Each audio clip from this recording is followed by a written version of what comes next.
Hey guys, thank you so much for having the patience. I was just waiting for everyone to join.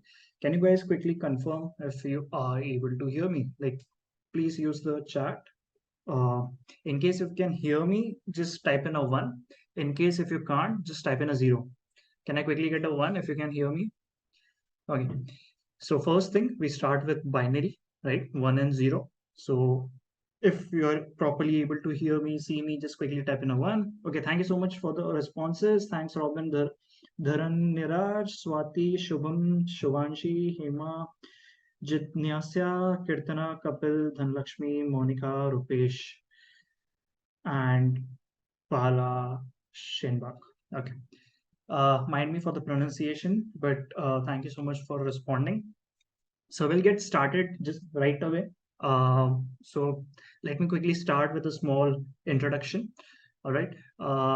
But just before that, I just want to ensure a couple of rules. So first rule, will be using this chat feature a lot. So basically, I'll be asking you guys to respond and I'll be asking you guys to answer some of the questions. I want you guys to be highly active through the chat. Okay. So just note your finger should be on the keyboard because you will have to type a lot. Okay. You will be typing and majorly you'll be typing only to respond for the chat. Cool. We'll be having some hands-on session. In that, I want you guys to completely focus on the screen and not like parallel code because you will have access to recording and you can like go through that and just check that. But while I'm teaching, I want you guys to like be completely focused on that. Okay. And one more thing, like I'm not sure like if you can unmute and all, but if in case if you have any doubt, use the chat section. You don't need to unmute yourself. In case if you want to ask something orally, you can simply just raise your hand and I'll give you that leverage where you can ask the questions. Okay, but I don't want any particular break in the flow of the session. That's why I'm just ensuring all these things. Okay, cool. Let's start with the introduction. So let me introduce myself. My name is Mahin Jaiswal, and you can call me MJ. So you don't have to call me sir. You don't have to call me anything else. Just call me MJ. That's my short abbreviation, and that's how all of my students refer me.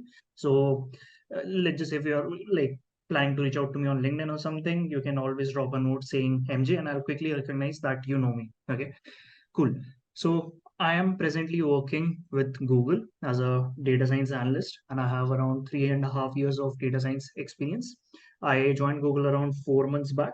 I presently work in the YouTube trust and safety team, where I am combating engagement abuse, which happens on YouTube, where we are using statistics, machine learning, product analytics, and some of the frameworks to just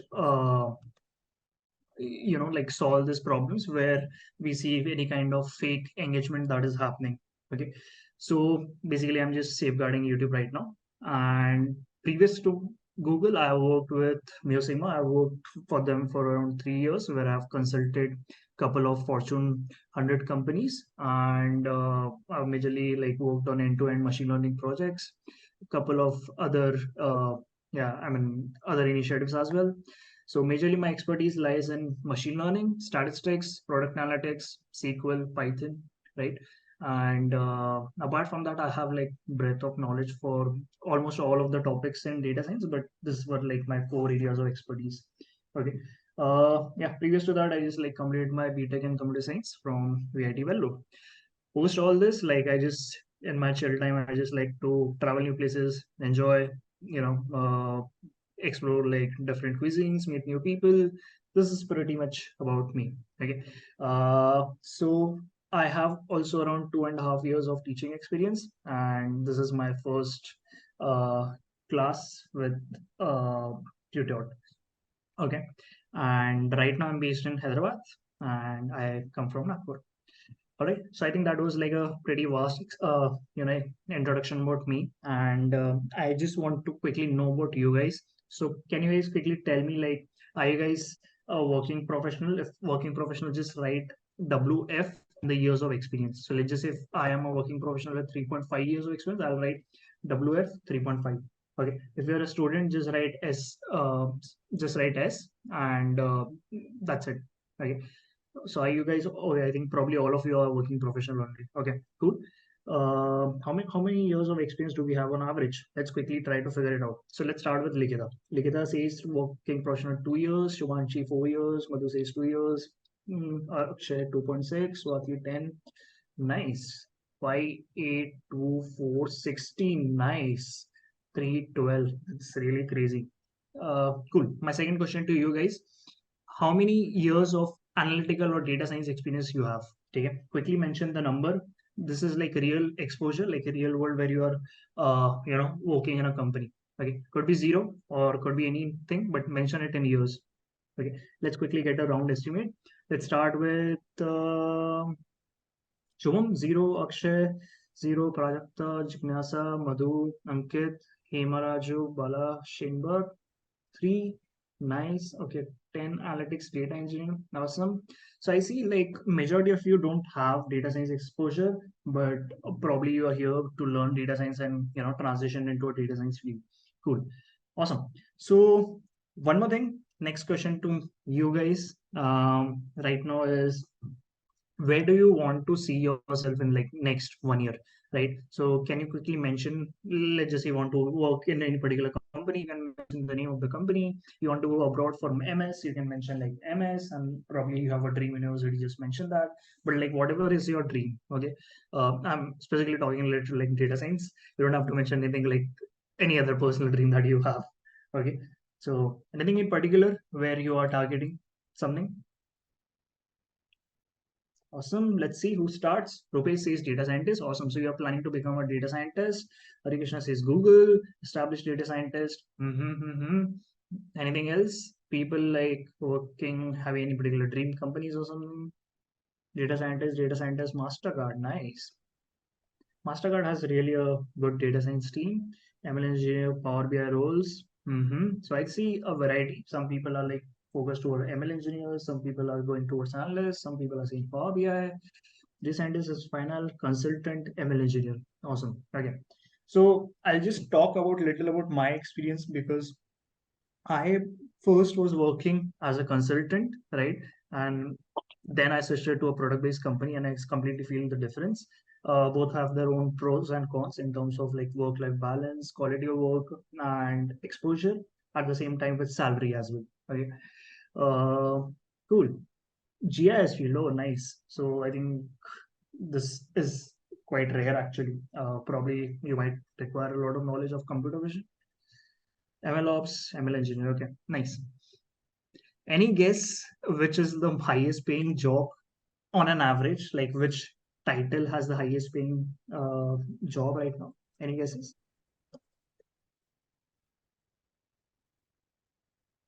Is it data scientist? Is it ML engineer? Prompt engineer? Generative AI? So there's a lot of debate going on. So generally software engineers. So generally, I think the based on my knowledge, what I've seen across multiple industries, there is a role called applied scientist. On an average, I see applied scientist has generally like the creamiest salary that you can imagine. Okay, and applied scientists are people who are having knowledge of data science, machine learning, and software engineering. Okay, these are like core research oriented roles, and these are the people who are at like the top percentile in terms of salary. Okay, yeah, I mean apart from that, you have like your ML engineers, you have data scientists, you have software engineers as well. All right, cool, awesome. So before we just get started with our problem, one final round of question. Are you guys excited for this session? I don't know about you guys, but I'm definitely like excited for this session. I'm looking forward to this, and I have planned a lot of things. I want to make this highly interactive, unique, at the same time valuable. So whatever content that I've prepared, I just want to share it with you. This is something which I have built it on my experience, and you won't find this across the internet. That's why I feel like you will gain a lot of insights. At the same time, I'm going to give some growth hacks which will definitely help you to upskill yourself in data science. These are like some tips or some fancy crazy tools that we can definitely use. Probably not, if not today, we might see that tomorrow, but definitely we'll take this in this particular sessions that we have. Okay, so if you guys are excited, you need to type in a yes. The bigger yes that you type, I'll consider the more excited you are. Okay, the bigger yes you type, I'll consider like the more excited you are. Okay, awesome. So let's start with Pratik. I see a big yes. Dharan, Niraj, Swati with the biggest response. Robin, Hari Krishna, Jignasa, Rohit, Mir, Morris, Prajakta. Awesome. So this creates excitement. Okay, I see a lot of you getting excited, and I want to maintain this uh, whole lot of excitement that I see right now. Okay, let me quickly open couple of documents. I just want to share this with you guys. Okay, cool. So let's start. Okay, I'll be sharing my screen in a while. Before that, I'll just give you a walkthrough of what is going to happen. Okay, so basically what I've planned is basically I'll be using multiple screens. Okay, so like don't get confused if I'm not looking to the screen. Basically I'm just working on another screen. Okay, cool. So basically what I've planned is we'll start with a problem statement. Okay, we'll go slow, we'll take time, we'll explore a lot of angles to solve that problem. Okay, but this problem I have built in a way where you'll get an exposure of the industry. Okay, how do you solve a problem from scratch? Will kind of have like a storytelling where you'll understand what exactly is happening. It will be exactly like a scenario where you can imagine you yourself are working in a company as a data scientist and you're given this problem. Okay, so we won't be directly like just diving into coding and just using Python to start the analysis and come like start the ED and build the models. We'll start from scratch. Take it. We'll understand what happens in real world, and this is something which has happened with me in the past, and this helped me to learn a lot. But obviously, like this project which I worked on was carried on for around for an year, right? But the same thing, we'll try to have a gist of the things in like 2 days. Okay, so definitely, I think this will be of lot of value in terms of what we are going to solve. But I don't want to start directly into coding and all. I just want to lay out a significant time in understanding the problem. Okay, so let's create the scenario. Okay, okay, let me share the screen. Cool. Are you guys able to see my screen? Can I quickly get a one if you guys are able to see my screen? Are you guys able to see my screen? What are you guys responding with? Okay, you guys are responding with one. Awesome. Let's get started. Cool. So let's start with a scenario. Let me label this. Okay. Let me zoom in. Cool. So basically, the first thing that I want to start with is your company. So let's just say you are working as a data scientist. Okay. You work as a data scientist. Okay, you work as a data scientist at a consultancy. Okay, so let's just say it's a service-based company. You can imagine any consultancy, but it's basically an AI consultancy where you are working. Okay, now we are basically going to simulate this environment, right? And you have a client. Okay, you have a client who is a Fortune 100. Okay, retail company. Okay, who's a Fortune 100 retail company. Okay, so you can take any guess. It could be like Amazon, it could be Walmart, right, and many others, right? There are so many Fortune 100, Lewis, and you can see a whole list of retail companies. But right now it's not revealed because of privacy concerns. But basically, you have a client who's a Fortune 100 retail company. Okay, cool. Next thing. So basically, what you have to do is this particular client, you are going to consult them as a data scientist. And let's just say you are working in the SCM team. Okay? SCM team. What is the SCM team? Basically, SCM stands for Supply Chain Management. Okay? You are working in a specific team, which is the Supply Chain Management team. Okay? This is like a data science team. Okay. So what is happening over here? This particular team this particular team would have like 30 members. Okay, this has 30 members, out of which probably there are some software engineers, right? There are some software engineers, there are some data scientists, there are some product managers, there are some quality engineers, okay? There are some test engineers, right? And couple of other folks as well, let's just say. Okay. Now, this is like a highly big team which is having diversity. Okay. You are working in the data science team. Let's just say data science team right now has only 3 members. Okay. In the data science team, you have 3 members, out of which one of them is you. Okay. Let's just say you are like a new joinee, probably not having that much of exposure, and you have like lead. Okay. Cool. Basically, you are building a product. You are building an AI based supply chain tool. Okay. This is an AI based supply chain tool, which what does it do? It provides visibility to suppliers and replenish replenish managers. Okay. So basically visibility of KPIs. Okay. So what is happening? You are basically going to build an AI-based supply chain tool. What this tool do is it basically gives you visibility of KPIs, and this visibility into KPIs is going to be used by suppliers and replenishment managers. So what are KPIs? Like key performance indicators. So basically in supply chain, what will happen is there will be some metrics which will be helping this replenishment managers and the suppliers to decide what actions they need to take. Okay, it's kind of like just say there's a dashboard. Okay, in the dashboard you can see like if the inventory is at an optimum level or not, right? So let's try to understand now supply chain. Okay, before we get into the specific problem that we have to solve, let's understand supply chain a little better. Okay, or wait, let me introduce the problem only, and let's then dive into the understanding part. Second more thing, what you have to do is you're working on this AI-based supply chain tool where you're working in the DS team. Okay.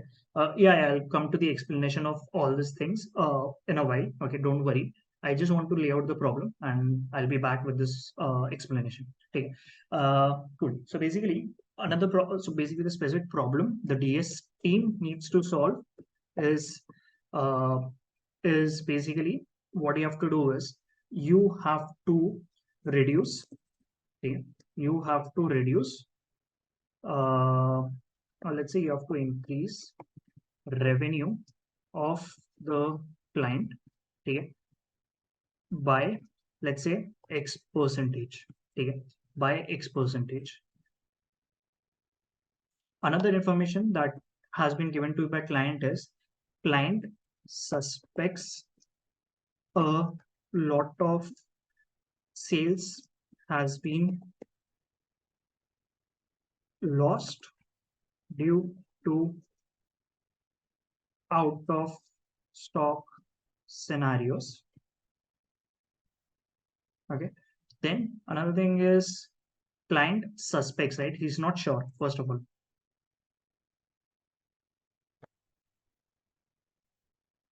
Okay.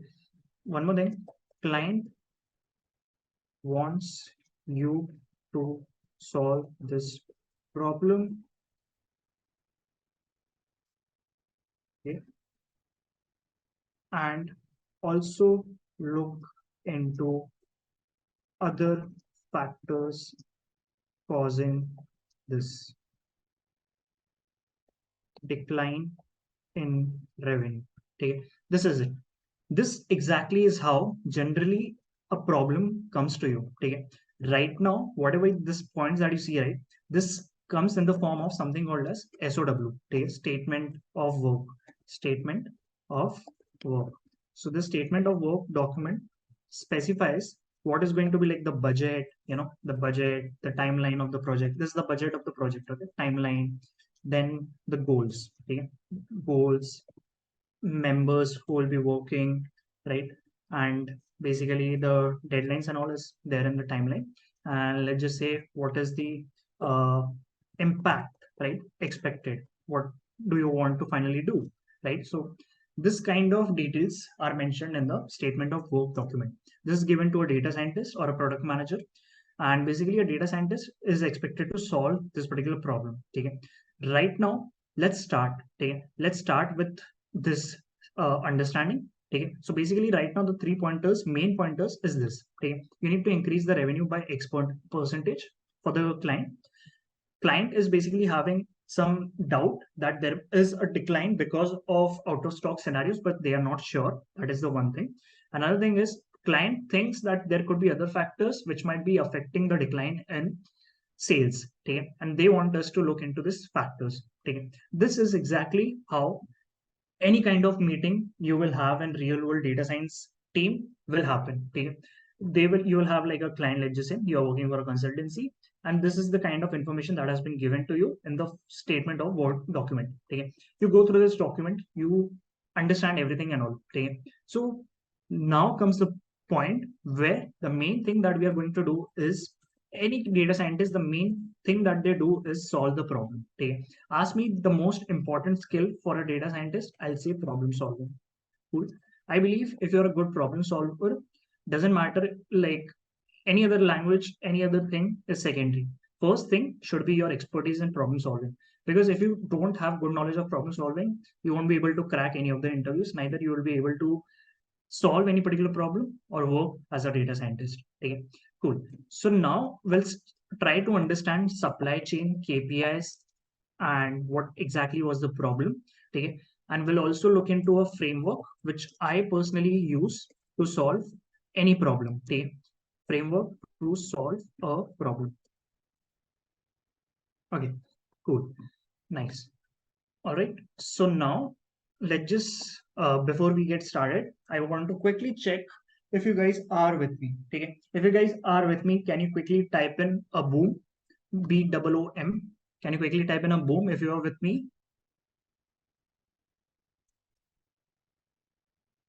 Okay, nice. I see a lot of responses flowing in. So you guys are with me. Cool. Let's get moving. Cool. So first thing that any if you're, let's just say, working in data science team, okay, and now you're working in the supply chain management team where you are consulting this particular client, you obviously need to have a very good understanding of the business. Okay, understand the client's domain and their business. Okay, this is at overall level. Okay, so overall, as in this case, it will be at retail level. Cool. So basically, start with understanding what is the client's domain and their business. Okay, so let's just say their business is going to be retail. Okay, let's just say their business is going to be retail. We know that it's a retail company. Okay, understand how retail works. What is the retail industry? Okay, so probably I can mention it as industry. Understand how retail industry functions. Okay, what is the retail? Try to gather the end-to-end knowledge. Okay, so let's just say you go to Google. Okay, probably one of the things that you can try it out is something you can quickly go to Google, right? And you can quickly see retail industry. Okay, probably this is one of the ways that you can start it, right? Are you guys able to see the Google search page? Can you quickly type in a one if you guys are able to see the Google search page? No, no. Okay, okay, okay. Let me share the Google search page then. Uh,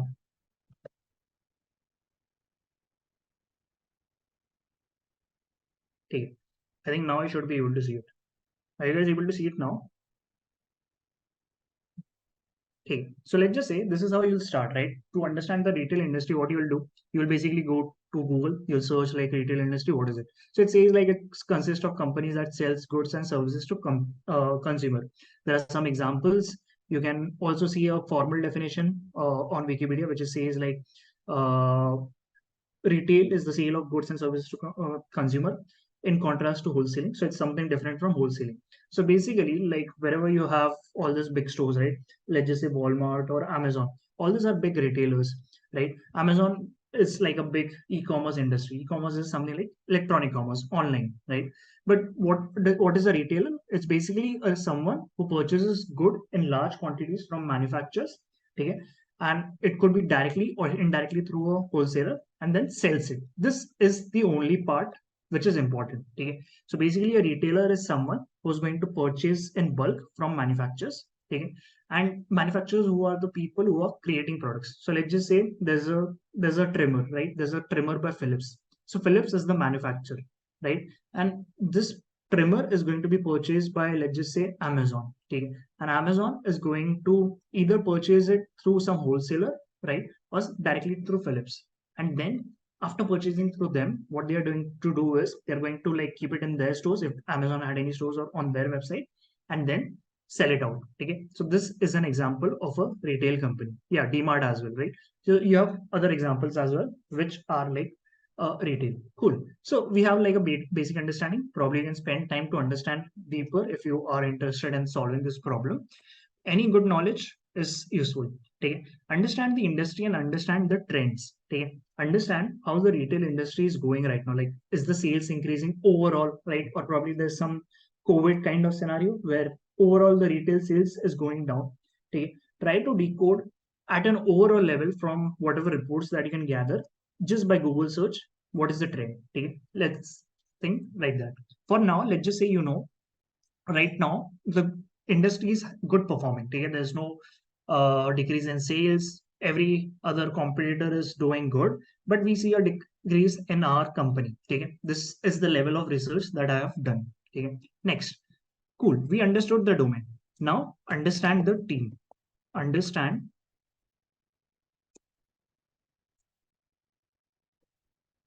understand the teamwork. Okay? Teams work and domain. Okay, so your team basically works in supply chain. So understand supply chain now. Okay, understand. Oh, sorry. Let me quickly share this.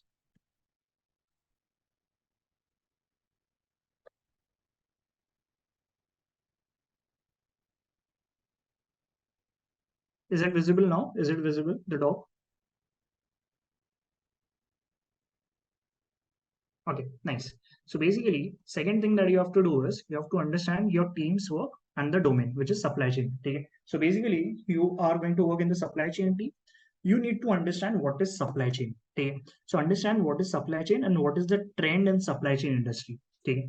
So basically, in supply chain, what you can think of is any retail company. Let's say, give any name of any good retail company that is like popular. Can you guys name a retail company? Can you guys name a retail company? Anything which you see is like popular, any retail company? Walmart, Gap, DMart, Myntra, nice. Anything else? Target, nice. Reliance, DMart, Flipkart, Amazon. Okay, awesome. Cool. So basically, what we have to write is, um, let's say we have, which one should we take? Let's say we have Amazon, okay, or chalo, let's go with Amazon only. Okay. So let's say you have Amazon. Now, what is going to happen with supply chain? Okay. Amazon is a retailer and Amazon will have multiple teams, right? They will have a team which deals with finance. They'll have a team which deals with supply chain. There will be a team which deals with marketing, with ads, right? With multiple other scenarios that you can imagine. So right now, as we are working with the supply chain team, what can happen? What is supply chain first of all? Okay. Supply chain is what? So basically, you have a, a supplier, right? Supplier could be now taking products from a manufacturer. Okay? Manufacturer.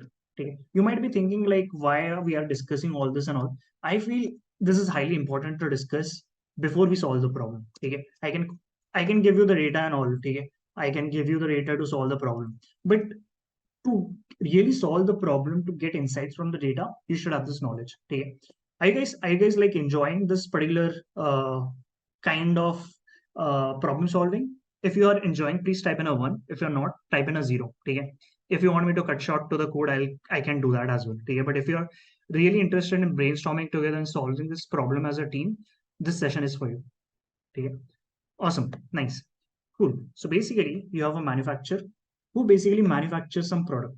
Okay, this particular manufacturer, let's just say, as I said, right, it could be like, let's just say Philips, right? Uh, so they could be basically manufacturing some trimmers, right? Let's say they have a beard trimmer. Okay, they manufacture that. They give it to a supplier. Okay, supplier could be again someone from Philips, or it could be someone else. Okay, let's just say there's a supplier called A.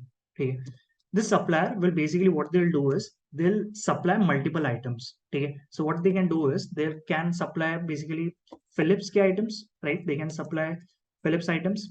They can supply, let's just say, Nivea products, right? Nivea, Nivea. They could supply something from Kellogg's, right? Or those cornflakes, what is it, chocos, and all that, right? And there could be multiple other products which this particular supplier is supplying. But one of them is Philips, which is coming from a particular manufacturer. Okay. Now, this supplier will supply the products to a particular place. Okay. This particular place is called a DC. Okay. It's called a DC, or a distribution center. Okay.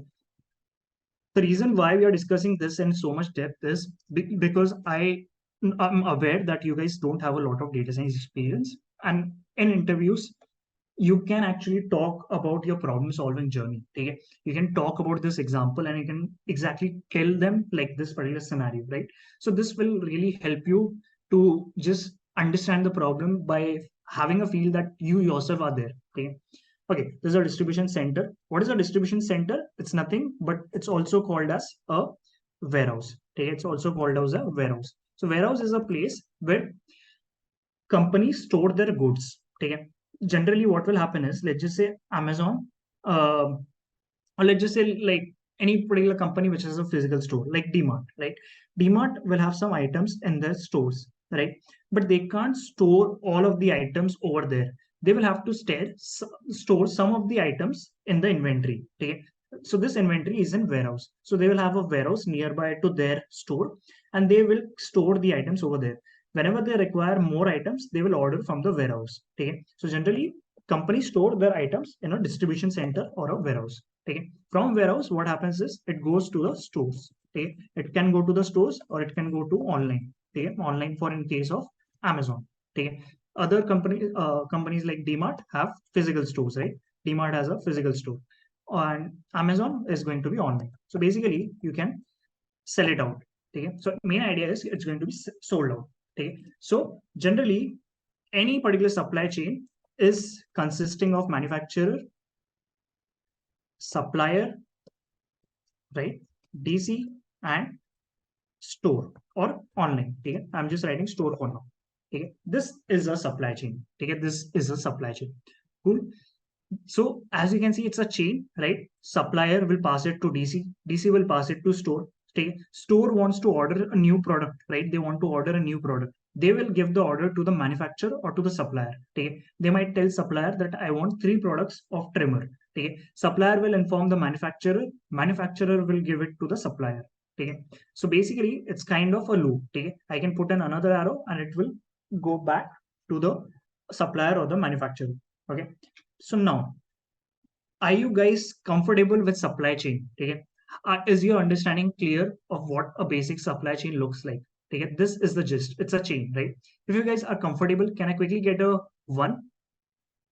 Store will first check in DC first. Yes, that's correct. If it's not there in DC, they will have to order it. Yeah, that's true. Okay. Awesome. So if you have understood this, that's nice. Okay. This is the same way we'll be going forward to solve any particular problem. Okay. Cool. So basically, let's go back to this. Now, what we have done, we have understood these 2 things.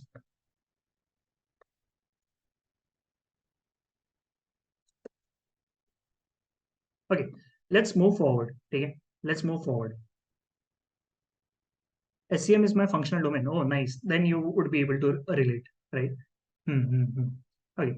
So basically, in supply chain, right? As I mentioned, you have supplier, you have DC, and store. For any order that a supplier gives to the warehouse, okay? As I said, a supplier might be having this order where it's supplying like Philips, Nivea, Kellogg's products in a single order. This order in supply chain is called as, any guesses? What do you call an order in supply chain? Any guesses? What is it called at? I'll give you a hint. It's called as PO. Can you guys tell the full form? What does PO stand for? Any guesses? Purchase order. That's correct. Yeah. So basically, it stands for purchase order. Okay. So basically, in supply chain, you have purchase order. As the name says, it's a purchase order, right? So basically, companies, the stores is purchasing and giving an order. Okay. So it's a, you call them as purchase order or PO. Okay. And obviously, each purchase order is going to be unique. So they'll have a PO number. Okay. They will have a PO number associated with it to track what is the purchase order. Okay. Cool. Nice. Let's go one step below. Okay. Let's try to go to the third step. Okay. You have the problem. Now define the problem. Okay. Third step, define the problem. Okay. Till now, you might feel ki we know the problem. Ki basically there's loss in revenue and there's out of stock possibilities and all that. So trust me, you don't know the problem until and unless you define it. Okay. So you need to actually define the problem. How can you define the problem? Basically, defining a problem has multiple states, taking multiple steps. McKinsey have their own framework, BCG has their own framework, right? Many companies have their own framework. Okay? But idea is whatever framework that you use, you define it properly. Okay? I'll just talk about one of the frameworks. Okay? So basically, mention the current state. Okay? Mention the current state. Okay? So what can you do? PO is when store needs more products from supplier.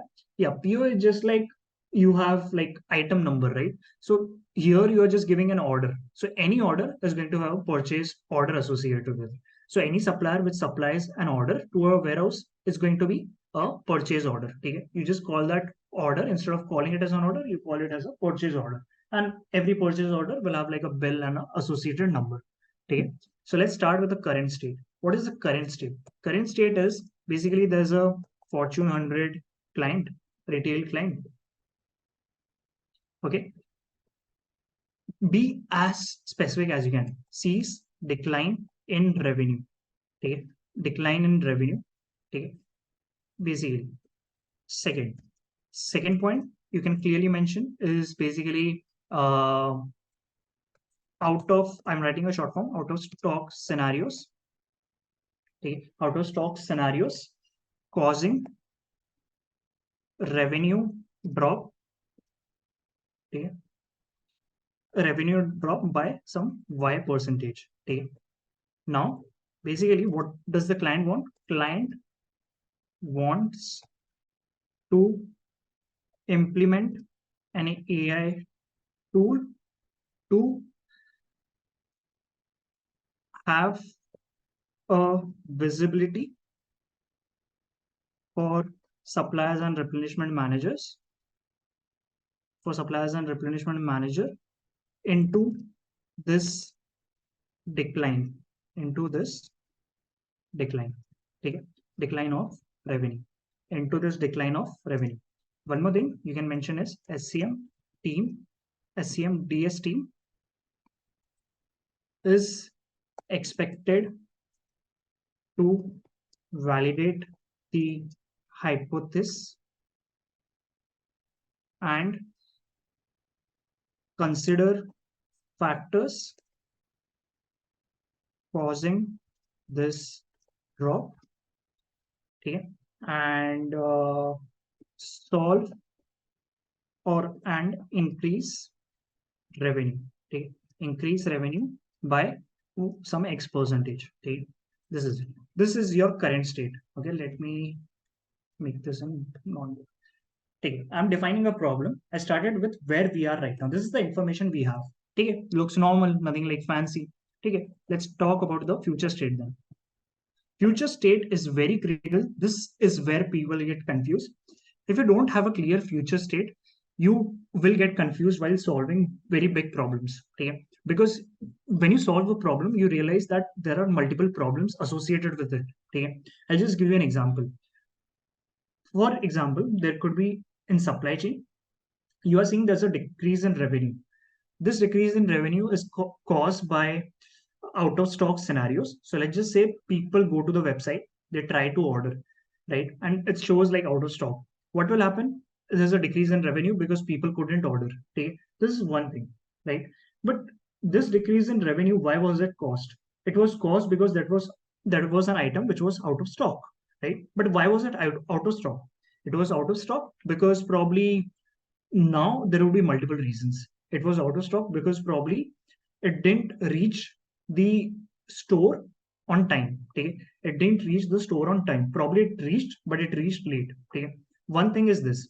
Second thing could be like just that there was not enough quantity because you didn't probably predict the demand accurately. You thought only 100 items are expected to sold, but in reality 200 items were ordered. Okay, so you didn't plan, you didn't have a proper demand forecasting or like a proper system which could tell you what would be the demand. Okay, there could be other issues like probably it was there in the store, but there were some quality issues and you had to send it back, right? There could be multiple other factors. We'll think about these factors later on, but basically, what is the future state?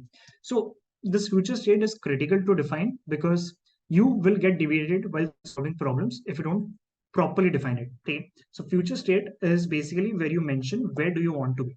Okay, so increase revenue by let's say X percentage using data science. Okay.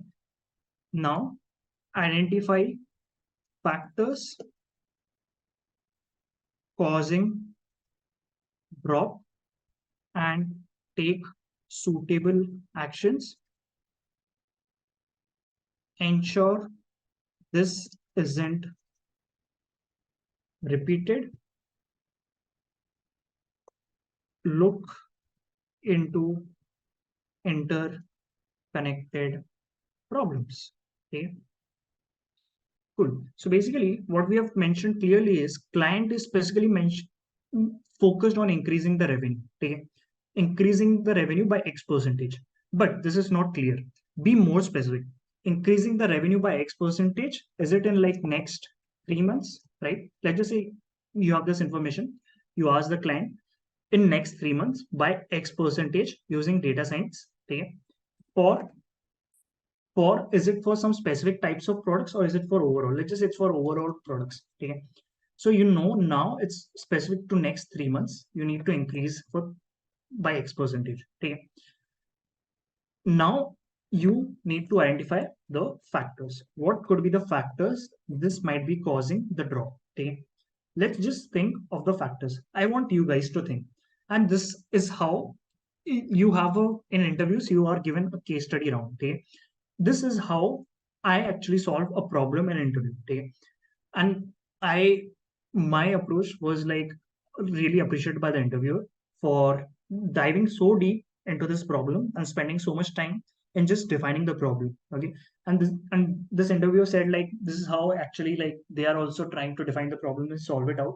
And I would say like in case if you're interviewing for companies and you have a DS round, you can always use this approach where you try to define the problem. Okay. Obviously, you won't be like spending so much of time. We are spending so much time because I'm explaining, but obviously, like you will be writing this fast and all. Okay. Next thing, mention the factors. My question to you guys is, what do you think? What factors could be causing this drop in revenue? Okay. What factors do you think? Or let's just make this more particular. Let's say the factors for out of stock. Okay. Factors for out of stock. What do you think? What might be causing out of stock? Can you guys quickly mention? I want each one of you to at least have one factor that you can tell which can cause out of stock. I'll start first. I've already mentioned improper delivery time. Okay? Delivery time is very late. Okay? So wrong demand. Okay? So basically, let's try to write it down. Demand forecasting issue. Okay? Wrong forecast. You predicted something and it's wrong. Okay. Next is lead time issue. Lead time is nothing but the delivery time. Okay. Delivery time issues. Or let's say delivery time was supposed to be like 2 days and it was received after 10 days. Okay. Shortage of materials. Yeah, shortage of materials, a shortage of raw materials. Okay, now it makes sense. So basically, raw materials scarcity, right? Okay. So basically, you didn't have enough raw materials. That's why you couldn't build the product and you couldn't send it. Take it. It's a valid point. Anything else? Poor customer experience. So poor customer experience, why would that cause out of stock? Take it. I think out of stock will cause poor customer experience, right? It's going to be the other way around. Anything else? Late PO approval. Take it. So basically, like you didn't get the approval quite fast, and that's why it could be a reason. But again, it's an issue with the lead time. Okay. Lead time could have multiple issues, right? It could have, why was the lead time not proper? Again, the issue could be with raw materials not available, right? It could be an issue with not getting the approval, not getting approval, some system defect where it didn't, it had a bug and it couldn't predict it properly. And there could be multiple factors. Logistic depression. So basically, let's just say transport vehicle. Okay, transport vehicle is broken. Okay, transport vehicle had some issue. Okay, there could be multiple things, right? And you can imagine a lot of things. Okay, and probably it could be something like manufacturer couldn't manufacture so many products. Okay, delivery not on time, clearance issue from custom department. Yes, this is a valid point, right? You would have issues from custom department if it's like an international order, custom department issues, right? Payment issues, right? Could be like payment wasn't received and manufacturer had to supplier had to pay the manufacturer and he didn't have money because he didn't receive the payment. There could be other issues. Any other issues that you can think of? Probably uh, quality issues, right? Quality issues. It was resent back, right? It was resent. Okay, it had to be returned. Anything else? Lower margins, so they are not interested in selling the item. Financial issues, yeah. Global issues, something related to global economy, right? For example, COVID, right? And recession, right? Lack of labor, nice point. Who has mentioned it? Akshay, very nice point actually. Manual labor. Okay. So manual labor is very good point. Efficiency, if they are not efficient and they are not able to do it, or again like less. Okay, scarcity. Okay. Next, basically you need to. I have given like 10 factors, but there can be like hundreds of factors. In an interview, you expect to at least like lay out 10 factors in like 30 seconds. Okay, you need to be highly fast with your thinking. Okay, so now let's go to the next part. We know now the factors. What do we do next? We basically hypothesis. We create hypothesis. This is the next part. We will be creating the fact hypothesis. This is all part of defining the problem. Okay? We define the current state, we define the future state, we define the factors. What is the gap? Basically, the gap is how can you reach from your current state to your future state? That is called a gap. And what is the gap? Basically, you just reduce out of stock scenarios by identifying the factors, and that's it. You would be able to reach your future state. Okay, this is called your gap. Okay, you need to reduce your out of stock scenarios. Okay, let's talk about hypothesis. What are your hypotheses? Okay, my hypothesis, I'll start with one. Okay, my hypothesis is basically I'm saying uh, there is loss of sales due to out of stock scenarios. Okay, this is a hypothesis. We have not confirmed it. Second, there is another hypothesis that there is loss of sales due to bad marketing. Okay, okay. This is job of another team. Okay, marketing team needs to look into it. But I'm just writing a hypothesis. Let's just say I want to write hypothesis for out of stock scenarios. Okay. Again, it's going to be correlated with the factors. Okay. So my hypothesis is basically for out of stock scenario. Let's just say higher lead time causes more out of stock scenarios. Okay. If it's delayed, basically it's going to cause more out of stock scenarios. Okay. Next hypothesis could be like total quantity is higher leads to out of stock. Okay, so basically if I'm saying if you're ordering in bulk, there might be out of stock scenarios. Why? Basically because people might not be able to fulfill. Okay, that is one reason. Another reason, it could be other way around as well, like where, so there could be another reason where you might uh, higher quantity you're ordering, so you would have excess amount. Yeah, that's a valid point, but you need to check it. It's a hypothesis, right? Hypothesis. Do you have any other hypothesis? Okay, I want you guys to answer this. Take what all hypothesis you can write. Have you guys done hypothesis testing? Right. So write hypothesis in that form. Don't we need to see first what kind decline in revenue or is it provided by client? You need to explore that. Okay, you need to explore that. That's what client is asking you to look into this. Okay, creating hypothesis. What could be causing that decline? Okay, you have to mention what could be causing that decline. Do you have any other hypothesis? What decline? So basically you have all these things and you can write them, all of them down. Okay. So basically this is the set of hypothesis you will create and make this exhaustive. Okay. And this will have to now, next step is to validate. Validate using data. Okay. Next, obviously to validate, you need to search for data sources. Search for data sources and available data. Okay. Search for data sources and available data. Cool. Nice. So you are going to look into multiple data sources and you're going to look into what is the availability of data. Nice. We basically are going to look into multiple data sources and see which things are going to impact. What all data sources you need, mention all of them, right? For example, you need lead time, you'll need replenishment data, inventory data, right? What is the current stock, inventory data, transport data. If the vehicle had any damages or something like that, transport data. You would require like product data, which is basically how what was the sales, right? Sales data, yes, correct. Quality data, if the quality issues were there, and so on, right? Mention all the data. Demand data, yes, correct. Demand is also a good data. Demand data, yes. Okay. You will look into all of them. In real world, you won't have all the data, right? Whatever you require, probably you might not have it. Okay, because not everything is tracked.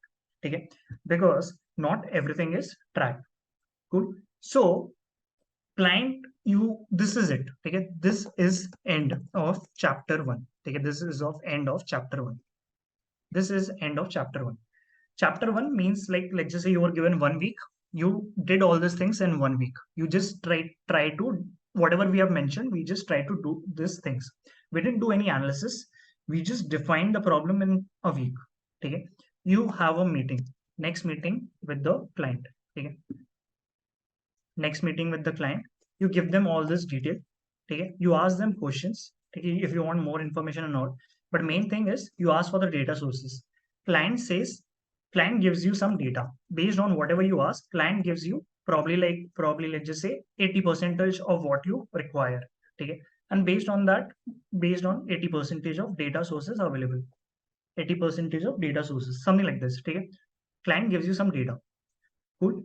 And client says right now they have a, so they, I mean, right now client has a sample of data.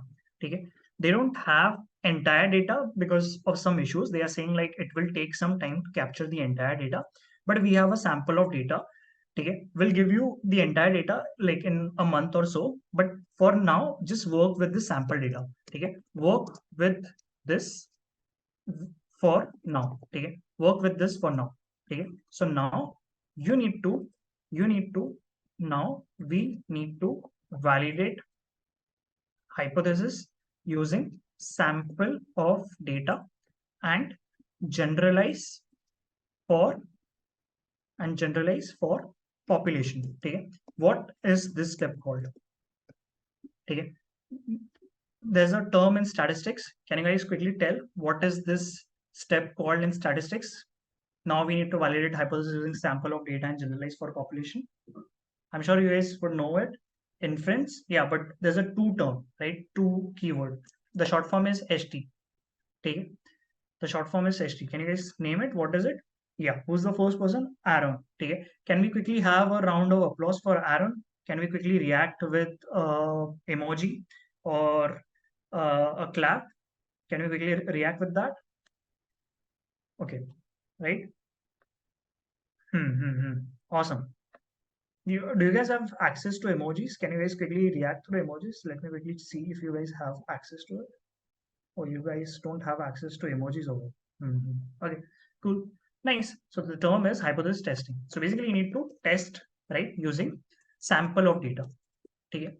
Now, this is where you have laid out your hypothesis, you have checked into the data, you know what is available, you have told the client your requirements, you have asked for the budget and every other formality is done. Okay. This is beginning of chapter 2. Okay, this is beginning of chapter 2. So you see, like we are going in a story fashion. Okay, this is a very different way of problem solving. I don't see any course, any other interviewer, like uh, any other like instructor talking about this, but I'd like to go by this in my teachings, and I feel like this is more interesting, where you lay out, like, see, we have given like 1 hour just in defining and solving this problem, and not even like touch the data. Okay, and I feel this is highly valuable when it comes to like just building your intuition for your problem solving knowledge. Okay, cool. You might, in next meeting, you might require clarification. Okay, tell, if you require any clarification, ask that. tell clients tell clients short term goals. Okay, short term goals, like tell them what you'll do in week 1, what you'll do in week 2. Okay, so week 1 probably will just gather data, we'll clean the data, right, we'll start looking into some of the hypotheses. Okay, and probably by week n you would tell them that we have figured out this, these are the hypotheses, this is causing the decline. To solve this problem, let's just say you require a model. Okay, I'm not saying guaranteed, but let's just say you require a ML model. Okay, and you will tell all of these things to them. Okay, cool. If there's anything like you require something from the client, right, tell them like you require some money, right, budget, business requirements. Budget, why? Because let's just say you are going to work with cloud. Okay, let's just say you're going to work with AWS. Okay, this will require a subscription, right, and you can ask for all these things and all. Okay, next thing. Okay, so now you have understood the business, you have understood your requirements, you have understood the data sources, and you have seen the factors and all. Now client gives you the data.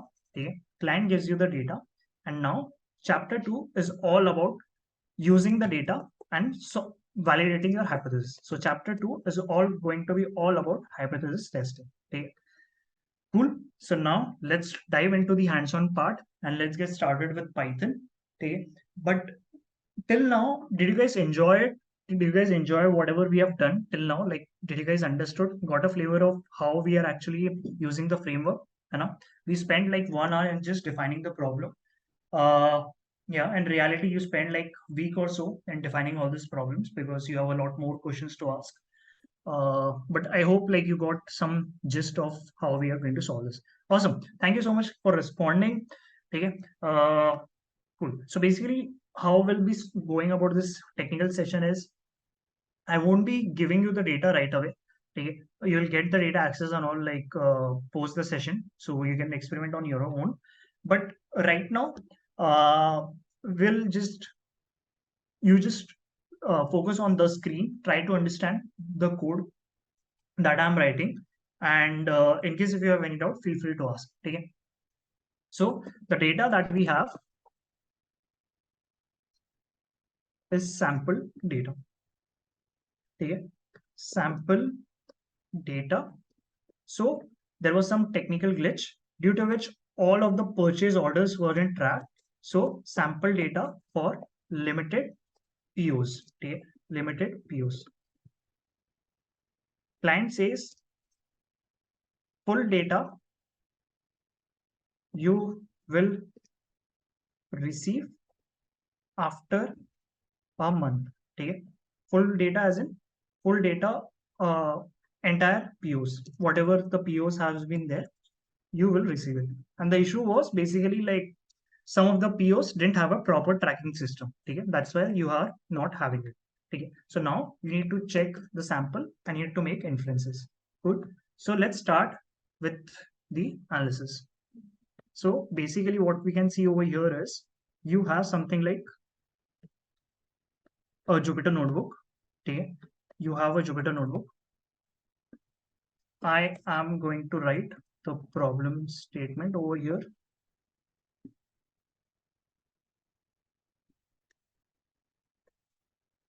Whatever it is, you can write it out. Okay. I'm not writing it. I want you guys to like write the textual part and all. Take it. Write the problem statement, make this like highly interactive notebook and all. Oh, by the way, like before we proceed, are you guys comfortable with Python? If you guys are, can you quickly rate yourself in Python on a scale of 1 to 5? This is like data science Python. Okay. NumPy, Pandas, Matplotlib, sklearn. Okay. On a scale of 1 to 5, 5 being the highest, how good are you with Python? Let's start with Rupesh. 4, Shubham 3, Robin says 3.5, Hema says 4, Niraj says 4, 3, 4, 3.52. Cool, cool. So I think you guys are very comfortable with Python then. Okay. Uh, Next question. Are you guys comfortable with statistics and hypothesis testing? Like what is a t-test, what is a z-test, what is ANOVA, what is chi-square? If you are comfortable on a scale of 1 to 5, please like mention the amount of knowledge that you have. 1 being the lowest and 5 being the highest. 4, 3, 3, 3, 3, 2, 2, 3. Okay, cool. So I'll probably try to re-explain for everyone in short. I won't go in depth because I think this is covered for you guys. But I'll still give you like a small gist of any of the algorithms that we'll encounter or any of the tests. Okay, cool. All right.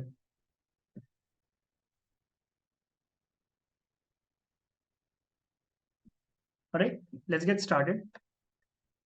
So we start with importing some of the libraries. Okay. I have already written few parts of the code. Some I'll write it live. Okay. So NumPy we know, Pandas we know, Matplotlib, Seaborn, right? Mathematics module, regex, right? SciPy say we are using stats. This will use it for t-test, z-test, hypothesis testing, right? We're using norm, right? Again, this is coming from the stats library, okay? And we are going to use boxcox, okay? This are you guys aware of what is boxcox? Can you quickly type in a 1 if you guys are aware of what is box cost? No? ठीक है. I'll talk about this when the time comes. ठीक है. Right now you can like ignore this, but I'll talk about it when we reach over there. ठीक है. But this is something like will require. That's why it's written. Stats model API SSM. This is again for something called a plot. Are you guys aware of quantile plot, QQ plot?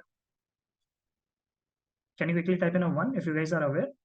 Yes, some people are, some people are not. Okay, I'll also explain this when the time comes in. Okay, things that you are not sure of, you can ignore, but other things I think are pretty common. Okay, warnings, this is just to ignore the warnings. Cool. Let's start. I'll explain why we had to import this later on when we reached that stage. Okay, so basically, let's start from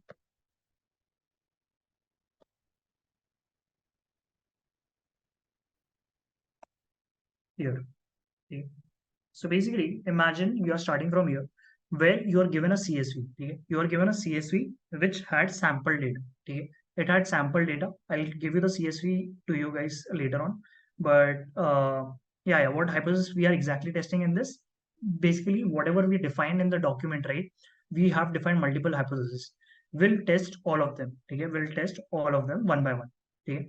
Right now what we are doing is, and why we are testing it, we are just testing it if those factors are really causing an impact on the out of stock. Okay, if we can identify the factors, we can solve the problem. Okay, factors, if we know where we have to concentrate, right? If I know there's an issue with my lead time, I'll work with my delivery team to ensure that delivery time is proper. Okay, so that's why you need to validate using the sample, right? And reason we need to do hypothesis testing is we don't have the entire data, we have the sample data. Okay?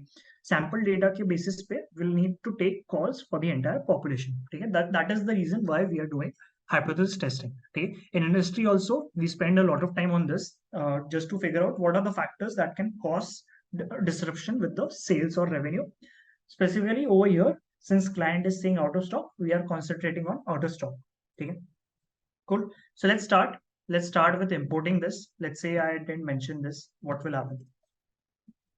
I imported the data.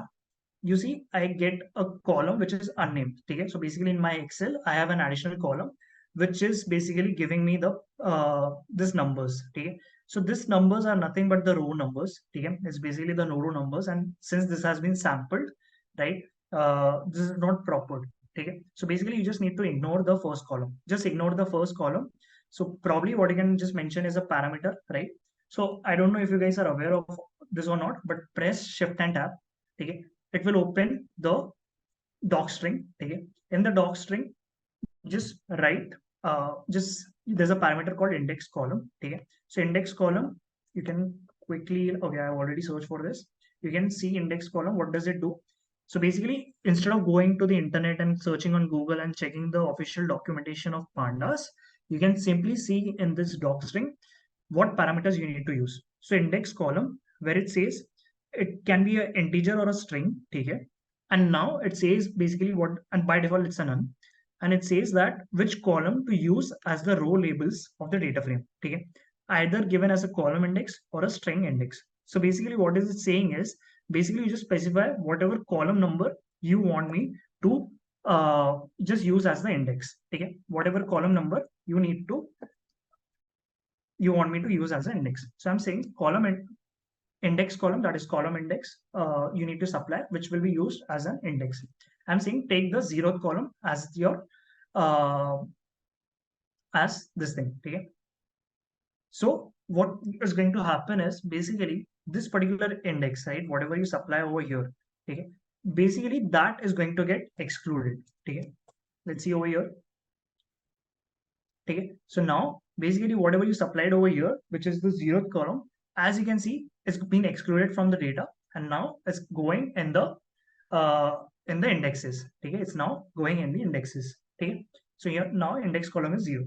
We check the data, right? Then let's go to the reset index. Okay, reset index. Why? Because I just want to make this index as proper, and I'm mentioning drop is equals to true, which will drop the index column, right? This will drop uh, this index column, you know, and it will just reset it. Okay, I run it. What do I get? I get a proper index. Okay, till now, I guess clear with the code. I don't want to explain a lot because I think you guys are pretty clear with this. We have already worked a lot. Okay, so I won't go much dwell into. Okay, cool. You guys are clear now. Cool. Okay, so let's try to look into the data. You have PO number. Let's see what are the columns. Okay, whenever you're given a data, you'll either be given a data dictionary, you know, what each column represents, or you'll have to understand by yourself by reaching out to multiple teams, key what each column represents. Okay, so let me quickly list down the columns. Cool. So let's start with PO number. Okay, so you need to write, or you'll basically have a data dictionary telling what each column represents. Okay, so let's say PO number, as I said, is going to be each order has a unique identifier, that is the number. Okay, it's just an identifier. Okay, like you have SKU ID, you have item ID, like that you'll have an order ID. Okay, this is just nothing but purchase order number. Okay, present in. Okay, what does present in says? It says what is the current inventory. Okay, what is the quantity of this particular order in the inventory. Okay, let's just say this is coming for Philips trimmer. Okay, this is the number for Philips trimmer. Okay, so this particular PO has 415 units of that trimmer. Okay, now let's go to the lead time. Lead time is the delivery time. Time it takes from the time that you give an order to the time it reaches the store. Okay, that particular time in supply chain is called the lead time, the total delivery time from the time you order till the time it's delivered. So it says like 2 8. Okay, now you need to make sense of the unit. Obviously it's going to be in days. Okay, because supply chain generally deals in days. Okay, it's 2 days, 8 days, 9 days.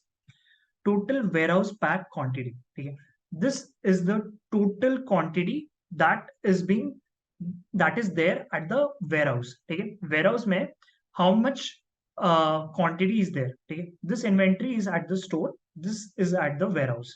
Okay, next, forecast 3 months. What it's going to tell you, what is the sales forecast, sorry, what is the units forecast for the next 3 months. Okay, for next 6 months, for next 9 months. Okay, and as you can see, it's increasing, right? It's increasing. Why? Because 3 months then 6 months में obviously like whatever over there in the 3 months, and then newer things will get added for the next 3 months. So basically you are getting a forecast of how much sales can happen in the next 3, 6, 9. Okay. Similarly, you will have a sales 1 month, 3 months, 6 months. Okay. What is this sales 1 month, 3 month? Sales 1 month is what is the sales that happened in the last 1 month for that product. Okay. What is the sales that happened in last 3 months? What is the sales that happened in last 6 months? And as you can see, it's like the total quantity that was sold in 1 month, 3 month, 6 months, right? Obviously, 6 months may it will be sold more as compared to being sold in 1 month. Okay. Let's look into some other columns as well. Okay. So you'll have like sales 9 month, okay, which will give you what is the 9 month sales in the last 9 months. You have minimum stock quantity. Okay. You have minimum stock quantity. Let's quickly see what these are. Cool. So let's start. First, we start with minimum stock quantity. Uh, Over here, we can see what, so this is basically coming from some recommendation. It's saying what is the minimum stock quantity you should have in your inventory. Okay. This is some recommendation. Probably you have a recommendation engine or a ML model which tells you what should be the minimum stock quantity should be there at your warehouse. Okay. This is the minimum you should have. Then if there is any defect, okay, this could be any defect. We don't know what defect is it, but basically if that product had a defect or not. Okay. Next, spare parts overdue. Okay. So basically this product will be built using some spare parts, right?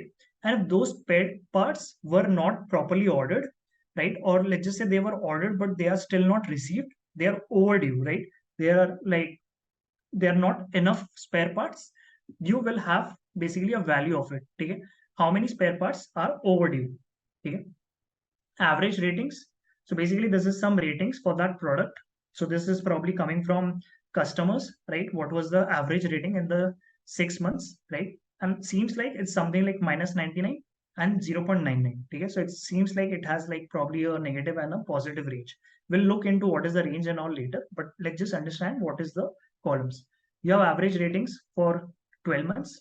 Then you have stock overdue. Okay. What is stock overdue telling? Stock overdue is just telling you if there is any previous order that you gave for that item, and if it's not delivered yet, okay, it's already in overdue. Okay. How much of it is in overdue? So let's just say I ordered like 10 items of Philips trimmer, but only 8 were delivered, 2 are still in overdue. Okay. Then it's saying like what is the internal risk. Okay. What was the, if there's any particular internal risk, we don't know what internal risk is, but as I can see there is internal risk 1, internal risk 2. Okay. This is not revealed, but we know there's one kind of risk, there's another kind of risk. Okay. There's something called as production quality risk. Seems like if there was any production quality issue with this, with like producers or something, so here you'll have a flag for that. Okay. Apart from that, what all columns do you have? Let's quickly see it. So now you have product Rexes. Okay. What is Rexes? Any idea what is Rexes? Can you guys quickly type it in the chat? What is Rexes? Rexes. Sorry, I made a typo. Rexes. Sorry. Any idea what Rexes is? Rexes stands for recommendation system. Okay. So product recommendation system. So basically, if this product was recommended, probably it could be in ads or on website and suggested, products. So if this product was recommended or not. Okay. So basically, if this particular product was on somewhere recommended or not. Okay. So let's just say if a product is recommended, probably it will have higher visibility, right? And there are higher chances it might be ordered more, right? And that's why probably you require more proper system for that particular product, right? There's again like internal risk, which is the internal risk 3. And finally, you have a variable, which is the out of stock, which says if the product currently is out of stock or not. A simple yes or no. Okay. So we have a lot of columns, right? Some might be dependent on the other, right? Some might be like related. And that's what we have to explore. Okay. This exactly like, I mean, this is like a dummy data. This is like fully masked and all. But in real world, I can give you an assurance. I've worked in supply chain for around 1.5 years, and I have dealt with very similar data. Okay. And I can tell you like this is how you can expect in a big company. Okay, I won't reveal the name, but I've personally worked for a Fortune 10 retailer where we were given this kind of data, and this is quite similar to the problem that I have solved. Does every PO number correspond to different products? Very good question. So basically, in reality, every PO number can have multiple products. Okay, there might be overlap, like PO number one and PO number two might have same products, or they might have different products. Okay, so a PO number consists of multiple products. Okay, but over here for this sample of data, assume like one PO has only one item. Okay, one PO number has only one item. Okay, can you give the full form and explanation of all these columns and after this class? Yeah, sure. So I actually want see the I mean I can give it to you, but the reason why I'm explaining it to you and I have not mentioned a lot of things over here is I want you guys to create the data dictionary. Okay? I want you guys to create the data dictionary by yourself so that you yourself are very clear with what each product gives the meaning. Okay? We have already discussed. So like in case if you're not sure, you can like anytime like just go through the recording and ask me if you have any doubt. Then what does that rexis mean in context of a single product? Okay? In context of a single product, it just means if that particular product was recommended on any particular website or it was shown in an ad, right? Simple. Okay? It was just says yes or no if that product was recommended or not. Okay? Cool. So a lot of factors. Okay, let's try to do a EDA. But before just diving into the EDA, are you guys clear with all the columns? Can I quickly get a one if you guys are clear? If not, ask me like which particular places you have a doubt. But if you are clear, can I quickly get a one? All right. Seems like we had a lot of hypotheses, right? We had a hypothesis regarding if the truck is proper or not, but this is the data that we got finally. Okay? So we can't validate all the hypotheses, but given that we had what data we had, this is the factors that we listed out. Okay, cool. So Akshay is asking for a break. Okay, do you guys want a break? Can I quickly get a yes if you want a break, and a no if you don't want a break? Yes if you want a break.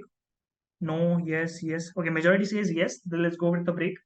On an average, like I think what is the break duration that you have for 3 hour lectures? Is it like 10 minutes, 15 minutes? 10, 15, 10, 10 minutes? Okay, cool. Let's take a 10 minutes break. Take it. Let me. Okay, so we'll start with EDA, that is exploratory data analysis. You know? So we are going to look into a lot of things. Okay? Some things we have already listed here, what we have to check, right? So basically we have to check all these hypotheses. So this is like our main goal, and obviously there will be more hypotheses that you can create using the factors which are available in the data, right? So example, you have demand forecasting, you have lead time, right? So you can check lead time. You have some issues. Is my voice low? Is it audible, guys? Is it properly audible? Can I quickly get a one if it's audible? Okay, cool, cool. So basically, you will be. Hmm, hmm, hmm. So now you don't have some of this, right? For example, this is not available, you know, and custom department, this is not available. Payment issues not available. Quality, we are not sure. Like we have some defects, right? 1, 2, 3 risk, so they might be related. Manual label, again, like we don't have this data right now. Okay, but other things we have kind of. Okay, so let's just look into them. Okay. These things are important, identifying the data sources, because clients have huge data, right? They have many data sources. You need to tell them what exactly you need so that out of the 10,000 sources that they have, they can handpick like 4 to 5 data sources that you require. Okay. Coming back to the code, there is multiple ways that we can start taking, just even like starting with some basic analysis. So what I've done is I've just stored in df. Let's quickly visualize how does our data frame look like. Okay, looks like we have a lot of numerical values, and towards the end we have yes and no values. There doesn't seems to be like a lot of categorical values, but probably we can quickly uh validate it. Okay,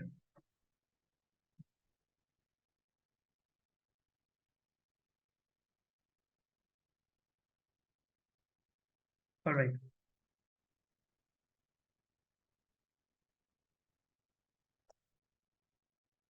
Good. Let's start with checking the shape. So what is the shape that we have right now? We have around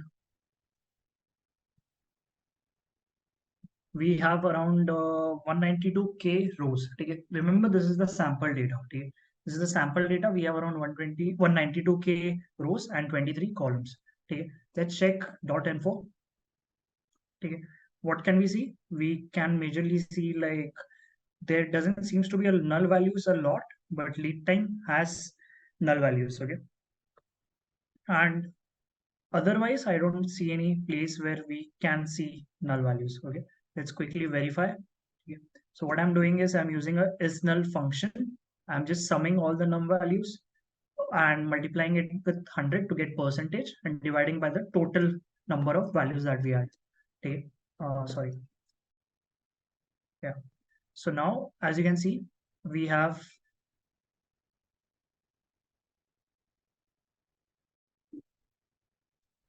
okay.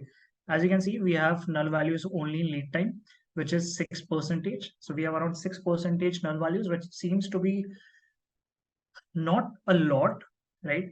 But probably if you want, we can,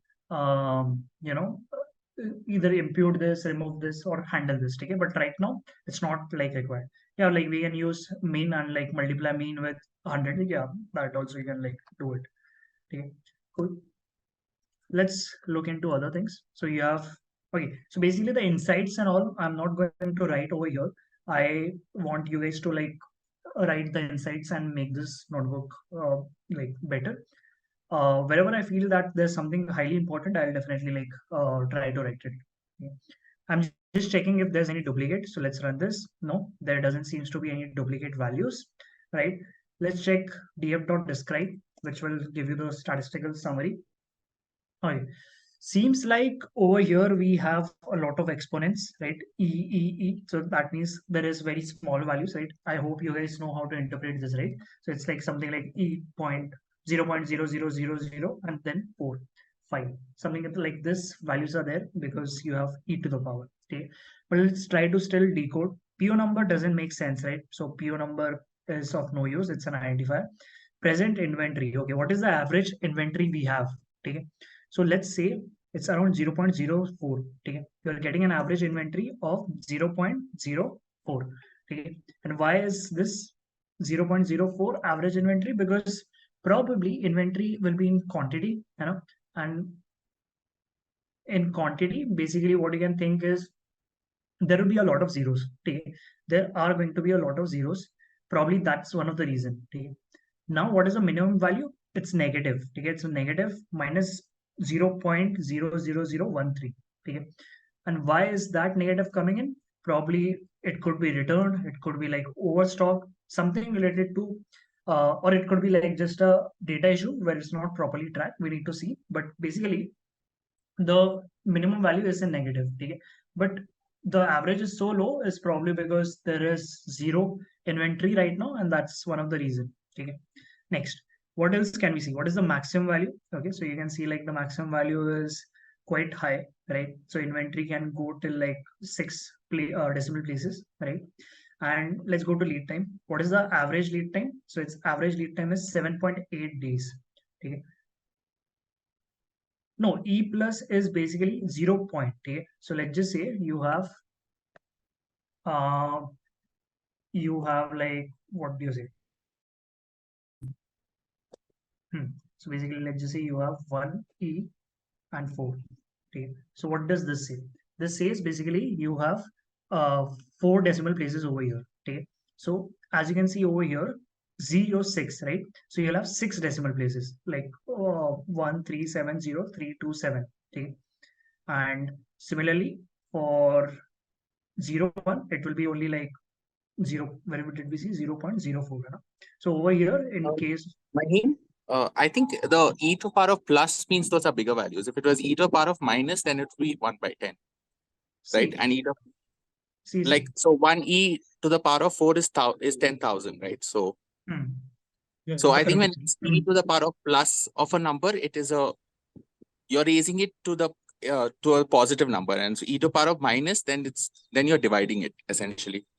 See, the point is over here whenever you are raising it to the power, whatever power that you give, right? So for example, let's just say you are giving it to the power of 2, right? You will have a value which would be having like 2 decimal places, right? For example, let's just say over here, this is 100. You already have 2 digits over here. Whenever you have any number, let's just say in case of negative, right? Let's just say you have -1 e, and let's say you have 0, or let's just say let's keep it to 5. Okay, this is like your very low negative value, right? Same case is over here, right? The more decimal places that you have, so the more power that you have, it's going to be the higher. It will have more digits in its value, right? But in case it's negative, it's going to be very low value. Okay, so that's why when we saw this particular mean, right, pure number doesn't make sense. But when we saw for present inventory, okay, for present inventory, since it's to the power of 2 over here, I think this is okay. Just a second. Could you take that whole thing and just paste it, and can we see the value? Yeah. This is what I was just going to show you. Okay. So over here you have like 407. Take it. So over here you have 407, which you again have like 2 decimal places. Sorry, not 2 decimal. I'm saying decimal places. Sorry, 2 digits after the first one. So you'll have like 407. Yeah. Okay. Cool. Right. Let's look into the average delivery days. So basically, it takes like 8 days on an average. Uh, are you guys aware of like standard deviation variance and all that? Like, do you guys have a good understanding of that? Cool. Okay, so basically, what we have to check is basically we can understand what's going to be the spread of the data, like how many different values are going to be there, right? So probably I can get this seems to be not a lot high, so that I can expect because the number of days is generally going to be what max is like 50 to 75 percentile is till 9. So generally it's going to be till 9 and all. So we don't expect to see a lot of variation. Let's go to warehouse pack quantity. So I won't go like into each and every particular column and talk about it. I just want to highlight lead time because this is like on an average it takes 8 days. Okay, nice. Minimum it takes 0 days. Probably it's just at like nearby to each other or it's not tracked, right? Maximum it's take 52 days. That is like more than a month. This seems to be like very high lead time scenario. Okay. Total warehouse pack quantity over here you have like mean value of 49, which says like right now the average quantity present is at 49. Okay. Apart from that, you have like average forecast, you have sales forecast. You can make sense of all of them. You can also check for outliers using like mean and median, right? Wherever you see like nearby means and median, you can assume like there is not a lot of outliers, but wherever mean, median are far, you can expect a lot of outliers. Okay. So we can do a bunch of analysis using this, but since we don't have that much of time, I'll just limit it to the hypothesis testing part. And let's try to delve into some of the other things. Okay. So let's look into the total number of rows and the number of unique IDs. As there was no duplicate, like there was no duplicate in the entire row, but we just want to ensure that there's no PO number which is getting duplicated. But as you can see over here, there's no duplicate present. Okay, let me quickly show the code as well. Okay. Yeah, some question. Can we set describe output and int float with this command? Can we set describe output in int float? Describe output. Yeah. If you want, you can actually do that as well. If you want to do it, you'll have to use, I think, a numbering system. You can just change the numbering format. I think there will be a numbering format for this thing. Let's quickly check it. Numbering formatting for df dot describe to int.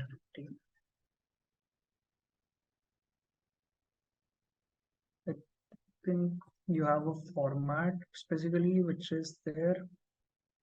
Okay, yeah, you have set option. You can set it to this format, float format. Yeah.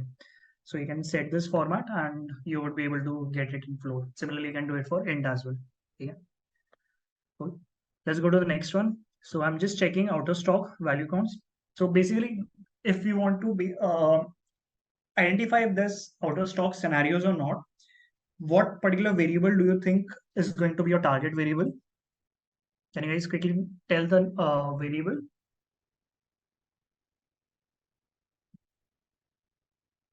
correct? Out of stock, right?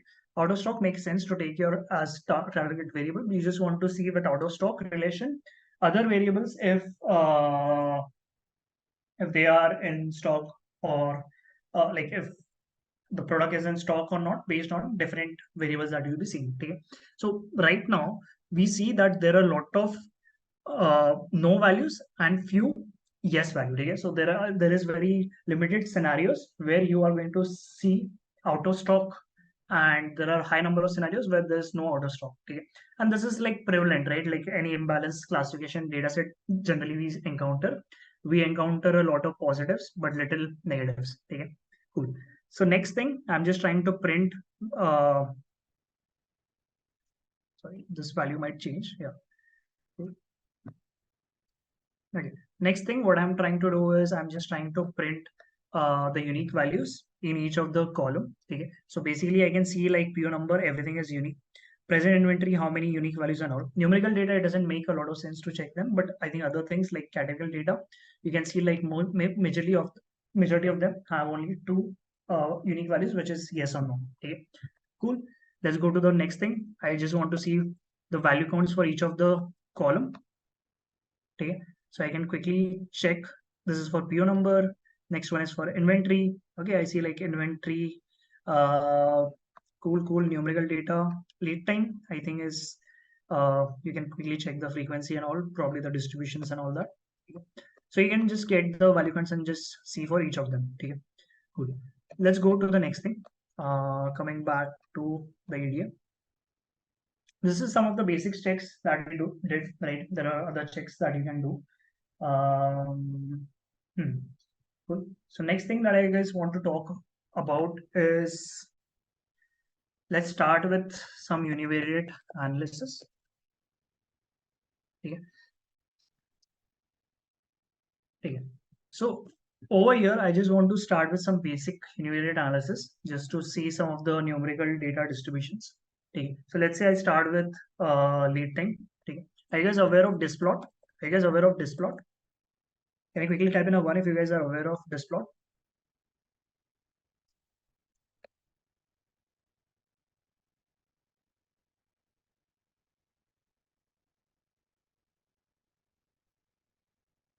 Are you okay? Yeah, cool. So if you guys are aware of it, you already know that's a distribution plot, right? And as you can see, like you have a smoothened version of a histogram. Obviously, this is going to be uh, for numerical values, right? So as you can see, basically, where do we have the highest chance of getting a lead time? You have around 10, that is like in the highest frequency, you know. And seems like generally you have like lower lead times with majorly, as we saw with the average and median as well, it's for something around 8, right? This is same thing we see from this plot. Okay, so you can write some insights through this. You can mention like probably there are some outliers which is like 52, right?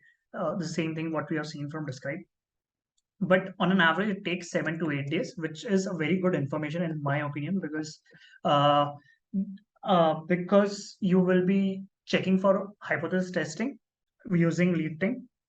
That time this information might come handy. Okay, cool. Okay, similarly you can check for other numeric values. So let me quickly check the multiple columns that we had. Okay. So you had all these columns. I'm just checking it for, let's say, present inventory. Okay, I'm just checking the distribution of present inventory. Seems like highly narrowed down towards here. Let me run this again. Okay. And you can keep checking it for multiple things. Present inventory doesn't give you a lot of information. Let's check total warehouse pack quantity.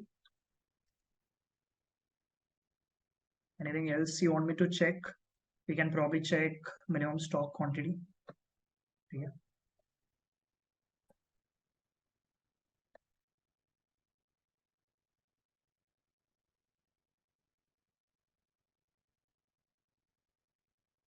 Hmm. And anything else? I mean, you can check other I won't go and check like each and everything, but idea is you should check each and everything, so that you get an understanding of whatever is the main required column. Okay? And obviously, like I can automate this. I can quickly uh, filter for all the numerical values. Okay? I can quickly check the numerical columns.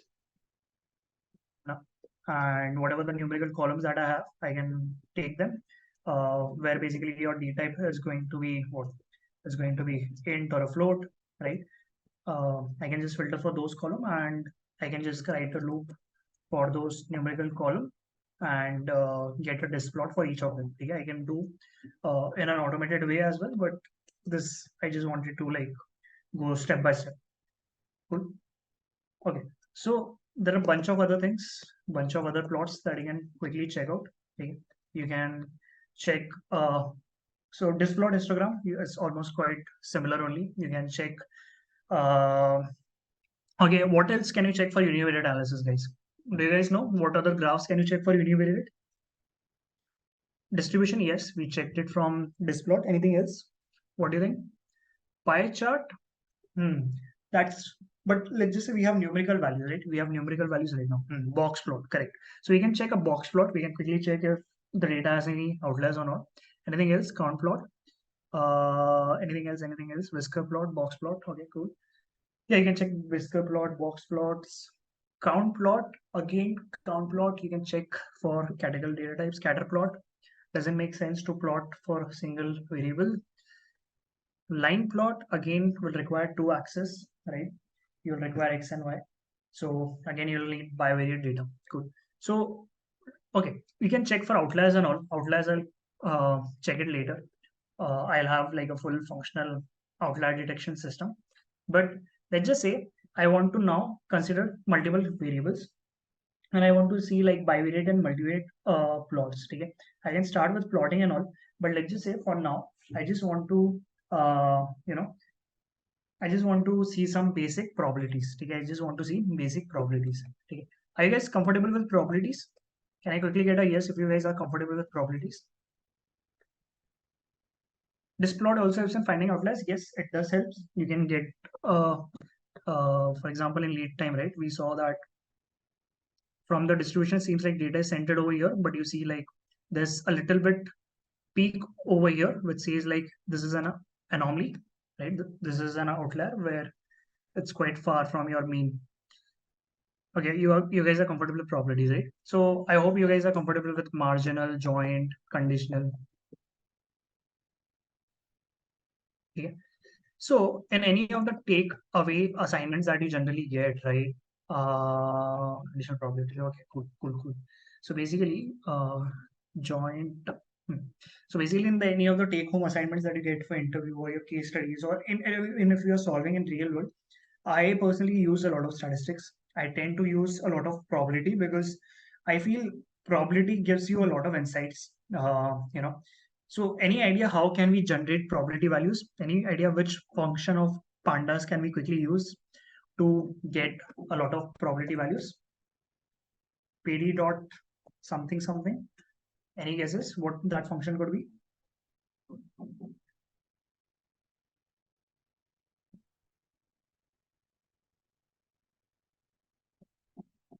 Okay, so I think uh, PD.prop, no. Predict prop is basically for models. This is simply for this is like without model, right? This is simply for your data. Just give me a second. I'm just connecting my charger.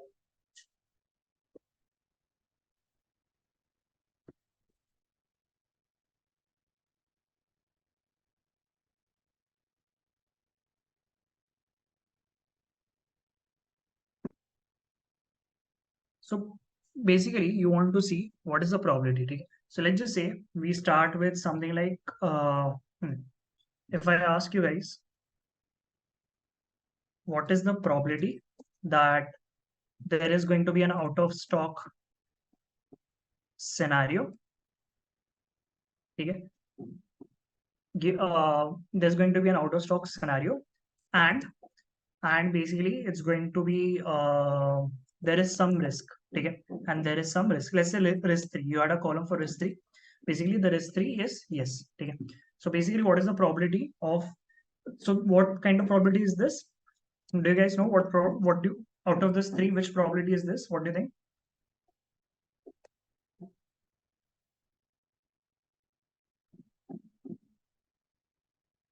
Are you guys aware? No, I think you guys are not. So this is going to be a joint probability. Okay? No, marginal is simply this. Okay? Where you have probability of A. Okay? Let's just say just probability of out of stock. This is your marginal probability. Okay? Next, you have this probability where you have a joint, where you have an and, so it's joint conditions, right? And conditional probability is like where probability of out of stock given, let's say some condition that lead time greater than 7. Okay, so this is your conditional probability where you have conditions. This is your marginal probabilities. Good. This is your joint probability. Okay, nice. So now I want to see joint probabilities. Basically, I just want to see which are the scenarios where there is out of stock and there is risk as well. Okay? So let's see. So what can I do? I can simply write pd.crosstab, which will create a crosstab. Okay, and I can check, for internal risk and for DF out of stock. Margins too just gives you the margin, which is just the accumulation, just the total value, right? If you sum them up, what is the total value that you'll get? Okay, but right now I just get the frequency, so I know that there is 191k values which are not out of stock and they don't have a risk. Okay, and out of stock, one thing I can see is there were only 1430 412 values, right? Total out of stock, as you can see over here, there are 1412 values. 1410 didn't have any risk. Okay, so basically it seems like out of stock is not much affected by the risk. Okay, because there are only two values which are affecting the risk. This is a good insight, right? I can normalize this and I can just see it in percentage. So over here, okay, uh,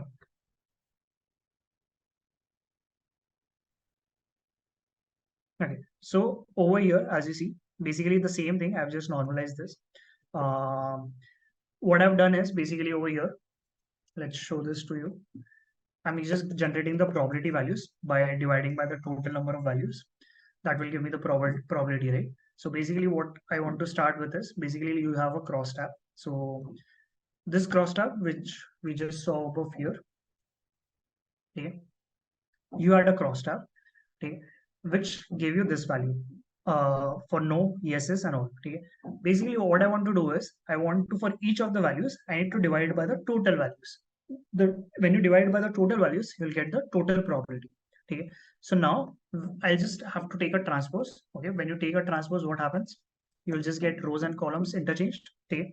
So basically I just interchange the rows and column. I'll just tell you why I'm doing that. We are dividing by the total sum. Okay. Why are we dividing it by the total sum? Let's quickly have a look what this gives you. Okay. So basically it gives you the total sum, which is, as you can see, basically when you have total no values, right? So what's going to be the total internal risk sum? Let me just quickly run this. Okay. And finally, when you have yes value, what is going to be the sum? Okay. So right now in this particular case, since we had margins, it's going to add the margins as well. But finally, you don't want the margins, right? I mean, you don't want the total to have margins. So let's remove margins for now. Okay. Cool. Cool. So now this is how you get the total sum. You get the total summed up values and you get the values for yeses as well. Seems like over here with internal risk, it seems like generally internal risk is very like low in presence, right? And finally, you want to divide it. Okay, you want to divide all these values with the total with these values. Okay, so finally, what you'll do is you'll just divide all of them, and you're going to take a transpose. Even if you don't take a transpose, this doesn't matter. This is going to give you the same output. Just going to transpose this. Okay, so now what do you see? Yeah, T is transpose here in code. Yes, correct. It's just like changing rows to column, doesn't matter a lot. Okay, so what do you get? You get basically what is the probability of just what is the probability of an out of stock to knock occur if there's no risk. Okay. So basically the probability is 0.99. Okay. Makes sense. Okay. If there is a risk, which again is coming from where? See, wherever you had a risk, right? Risk is 2, right? There's an out of stock. Okay. Let's show it in this form where you can quickly visualize this. Okay, cool. And I've just again like taken a transpose. uh, hmm.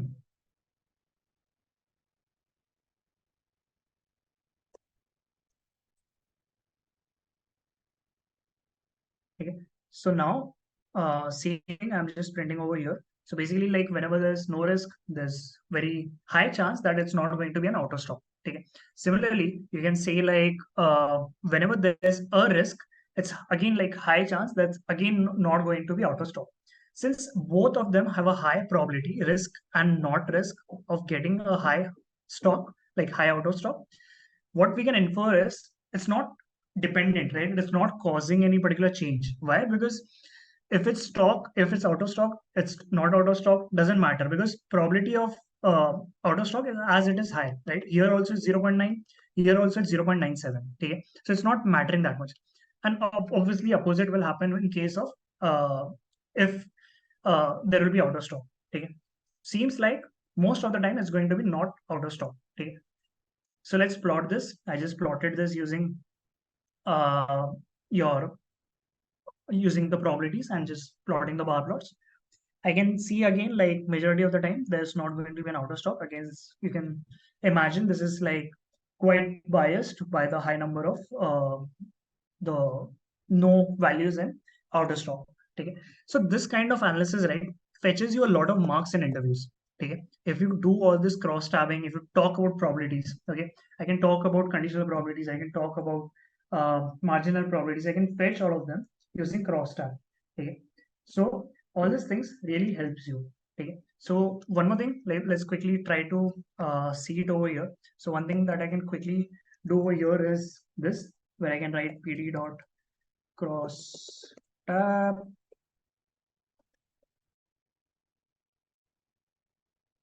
Okay, df. Okay, between width and width. Sorry, between what columns you not need to see it. Let's check it out.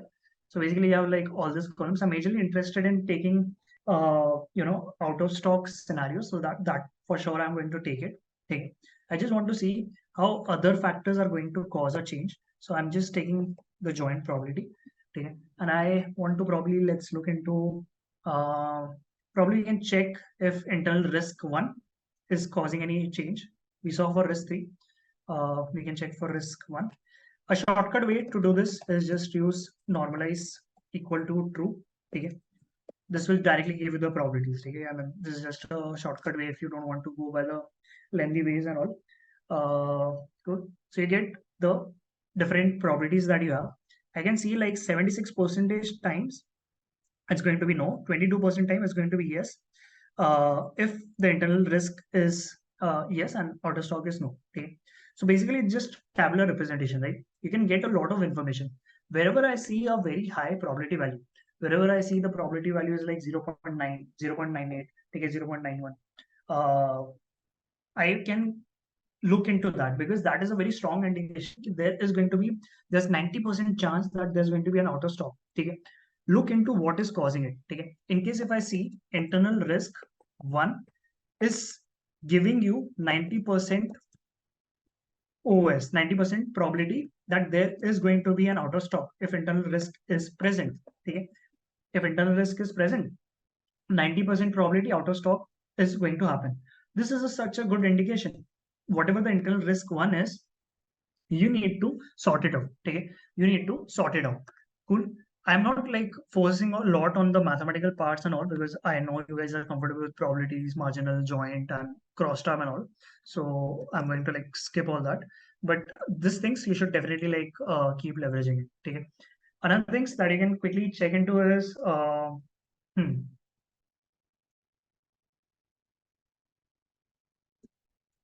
okay. So let's say you have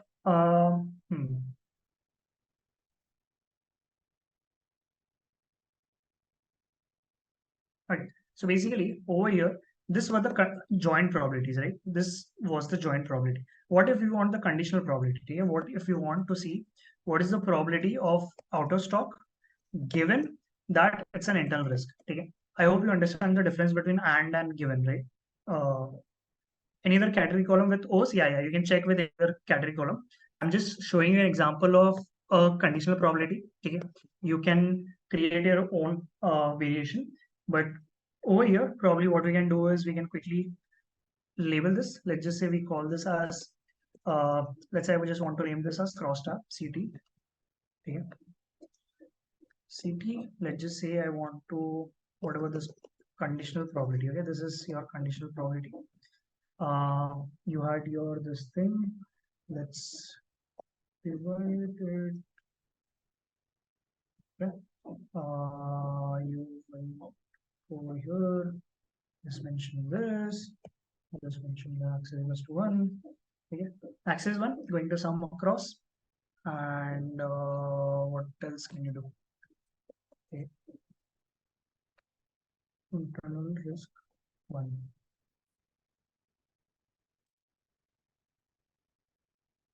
Cool. Let's see.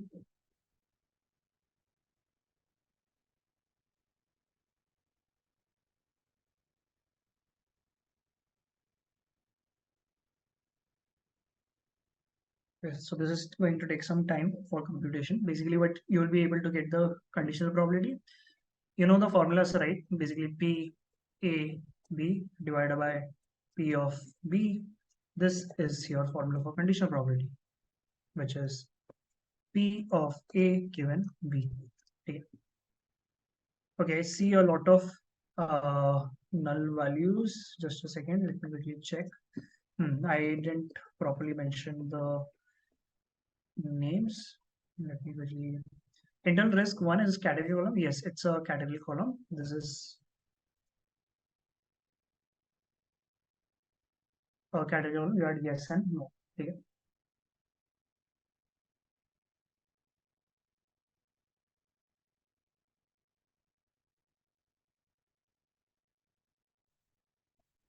Cool.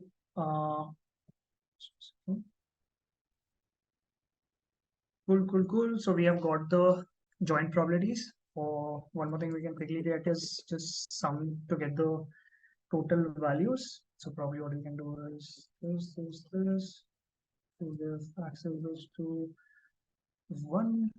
See, you have auto stop. Okay. So basically, this is just the overall property, right? This is your marginal probability, right? This is the marginal probability.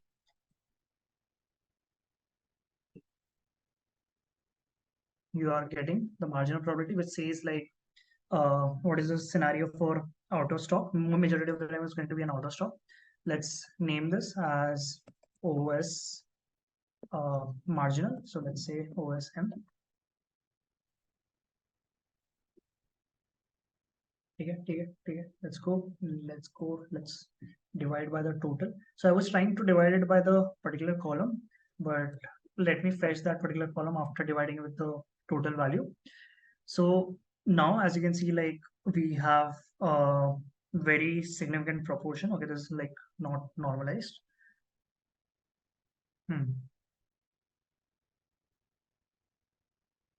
Let me quickly normalize this as well.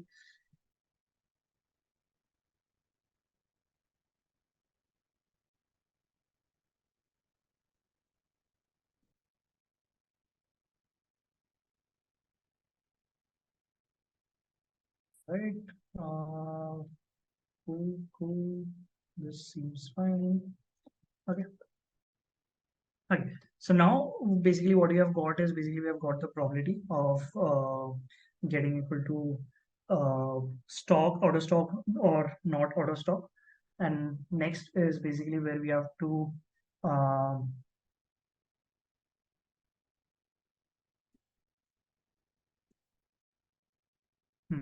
so next basically we are just going to check into multiple ratios.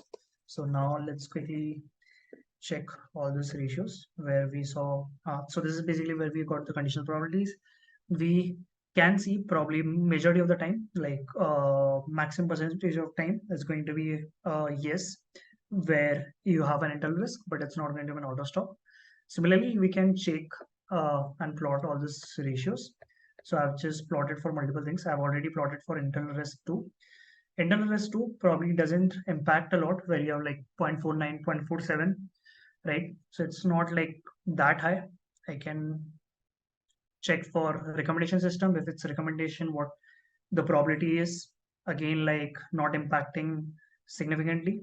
Okay. Yeah, just ensure like you don't put the margin, else it's not going to get normalized. Cool. Over here, whenever there's a defect, what can we see? We see like generally the outer stop is no. If even if there's a defect or not a defect, right, doesn't hamper a lot. So this is of no use. Okay. But whenever you find any particular insight where you see there's a high ratio, you can always use that particular variable. Okay.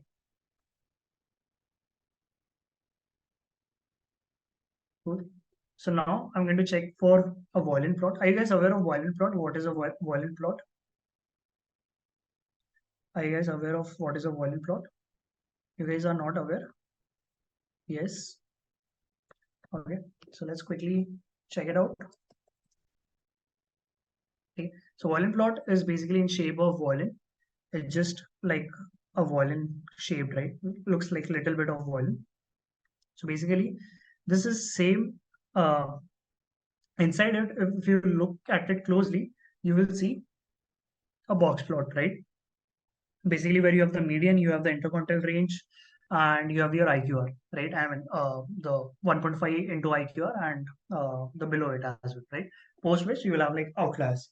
Okay, so this is like a normal box plot. Inside, if you look closely, there's a box plot, and the outer is like a distribution plot. Okay, so this distribution plot just tells you the skewness, right? How much data is deviated, and basically you can get insights from a single graph regarding distribution and box plot. If you have to do it individually, you can just go by plotting the box plot and the distribution plot. Else, you can just use this particular this particular box plot. Okay, whatever you want, this is going to give you the same information. So over here, I'm just checking for x-axis is basically your outer stop. Okay, which will have yes or no. I'm just checking present inventory. Okay, what is the number in present inventory, and I'm just going to check if it's out of stock or not. Okay, right now I don't see a lot of. I mean, I see probably the main median. Everything is like so near. That's why we don't see any gap, right? But we definitely see a little bit peak at a particular point because it's not like highly skewed. Okay. Same thing, let's try to do with lead time. With lead time, what we observe is we observe probably a lot of outliers that is there because it has a very far-fetched point, right? So we definitely have outliers, which was like 52. I think probably we'll have outliers in yes and no both, you know. And also we can see like probably the distribution, as you can see, it's uh it's not that much, right? It's like quite peaked. So just try to rotate your head and try to look at this like if this was like a histogram with this axis, and then take the quality. Okay? So obviously it doesn't look like it has a lot of skewness. Okay. Next, I've just plotted for all the sales 1369 MO. Seems like again like all of them are closely distributed. So this is again like telling us this is again same from the describe that we saw key. This seems to be highly close to each other, right? All right. One thing that I can always do is since I always see there's a very huge tail, I guess there are a lot of outliers. We can remove those outliers using IQR. So this is what I just did. I found out the 25th percentile, 75th percentile, right? Got the IQR range. This is only for stock quantity. Okay? This is for minimum stock quantity. And then I'm just defining the range where I am just checking if the data value is between the lower and the upper bound, right? Are you guys aware of IQR method? Are you guys aware of IQR method? Can I quickly get a one if you guys are aware? Yes, cool. So basically, I'm just checking if the data lies in the IQR range, okay, and I'm just plotting it, okay, for the treated data. Now, as you can see over here, basically what do you see is you have a very high peak at after removing it. Okay, you seem to have not a lot of outliers because your data is again like cumulative over the period. The range is like till 8. Okay. Here, what was the range? Here, oh, we didn't plot minimum stock quantity earlier. Okay. So now that we have removed outliers, hmm, okay, let's quickly do a plot for that as well. Okay, what happened before removing it?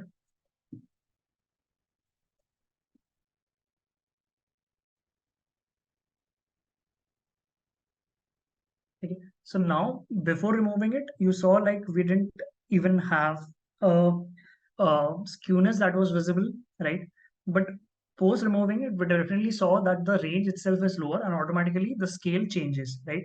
The scale over here is different majorly because the data is having a lot of outliers. That's why it has to incorporate for a larger scale. But obviously we can take a conclusion that this is going to have a smaller scale because outliers are removed. Okay. So again, I can probably take a call that if I have to deal with this data, I can remove the outliers and then work on this. In case if I feel those are anomalies, I can see the range and filter for those data points where I see abnormal high or low values. Okay, and then take a call if I want to keep it or not. Okay, and this you'll have to take it for each and every column. Cool. Okay, same. I am just doing a volume plot for 6 months, 12 months. Okay. Seems like again we have a peak for no category, but you don't have a peak for a high category. Okay. What does this tell you? This tells you probably your average ratings in 6 months for whenever this out of stock scenario has no, probably your average ratings are going to be clustered around one center point. Okay. Okay, a simple correlation map. I can get insights into which are the variables which are highly correlated. So seems like forecast 6 MO and forecast 3 MO are highly correlated. Forecast 9 MO and forecast 3 MO again like are highly correlated. And you can see a bunch of correlated values. Just note them out, right? And we'll just do a hypothesis test to just see if whatever you see in the sample correlation, does that make sense for the entire population as well, right? Can we generalize it or not? Okay. So try to list down all the trends that you see and then try to take a call. Post this, you can do a lot of other plottings as well, right? You can do a pair plot, you can do a scatter plot, right? Check relations between multiple variables. Now, since this was like a broader analysis, we have to define the analysis only in terms of hypothesis. So what we can start is we can start with taking one hypothesis and let's just limit to that single hypothesis. Okay. So let's just say you had lead time. Okay. Or let's just say present inventory. Okay. I started with lead time. I just saw its distribution, saw some outliers. Check for a scatter plot between lead time and present inventory. Okay. With warehouse pack quantity as well. And yeah. Okay. This is just a KD plot. Okay. Cool. So let's start. One of my hypotheses that I'm starting with is let's say I want to say higher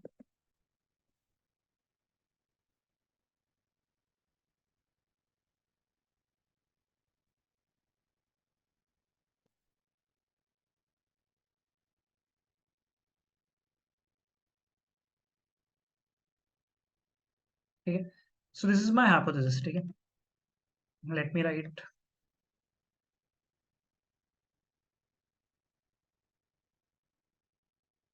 hypothesis higher present inventory. Okay. Higher whatever the present inventory quantity is. If it's higher, basically you'll have more out of stock scenario. Okay. This is just a hypothesis. I want to validate it.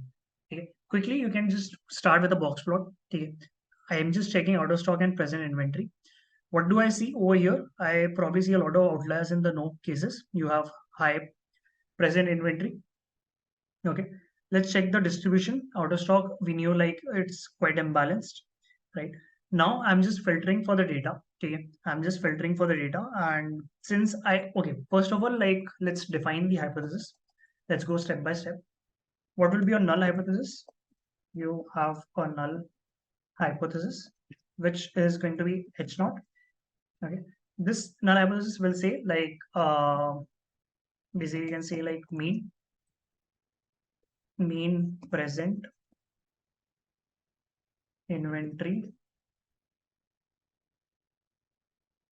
Okay, mean present inventory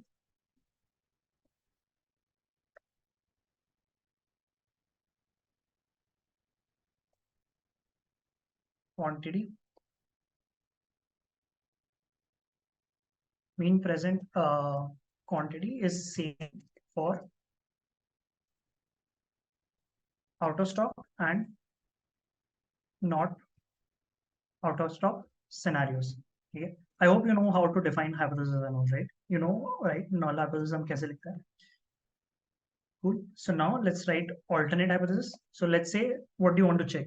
I just want to say that this higher present inventory is going to be more for out of scenario rather than non out of stock scenario. So it's going to be a right tail test, right? HA. Okay. So basically, mean present inventory quantity is greater for out of stock is greater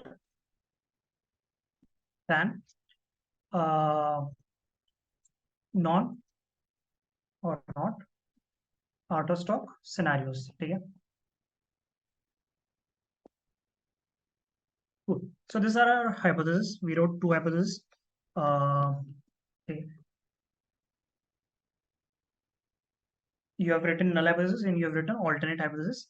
Basically, in null, you are saying both are same for out of stock and not out of stock. And alternate, you are saying out of stock के लिए basically the present inventory value, whatever the current inventory is, it's going to be higher. Okay. I hope you guys know like how to know this. Can you quickly confirm if you are aware of this? Like generally, how do we write and all? Can you quickly type in a one? If you're not, type in a zero. But I guess this was part of your curriculum and all.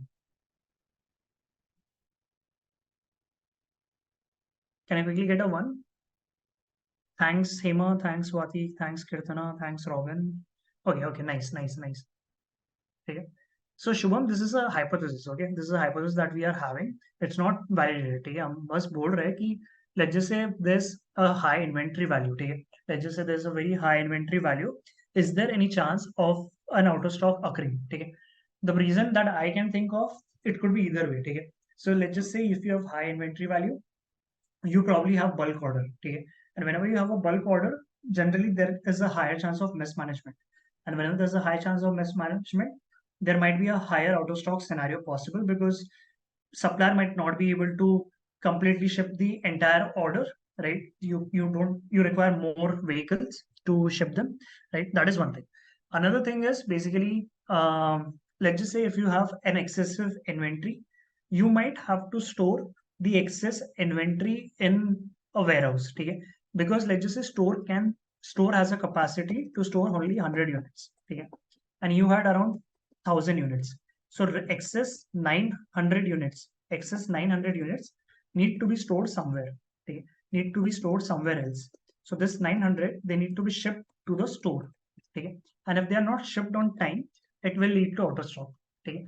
You could debate the other way as well. You could say like higher inventory leads to lower out of stock. This is also a fine argument.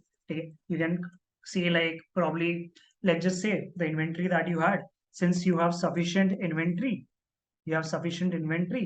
there is less chance of out of stock. Okay, this is also fine. Okay.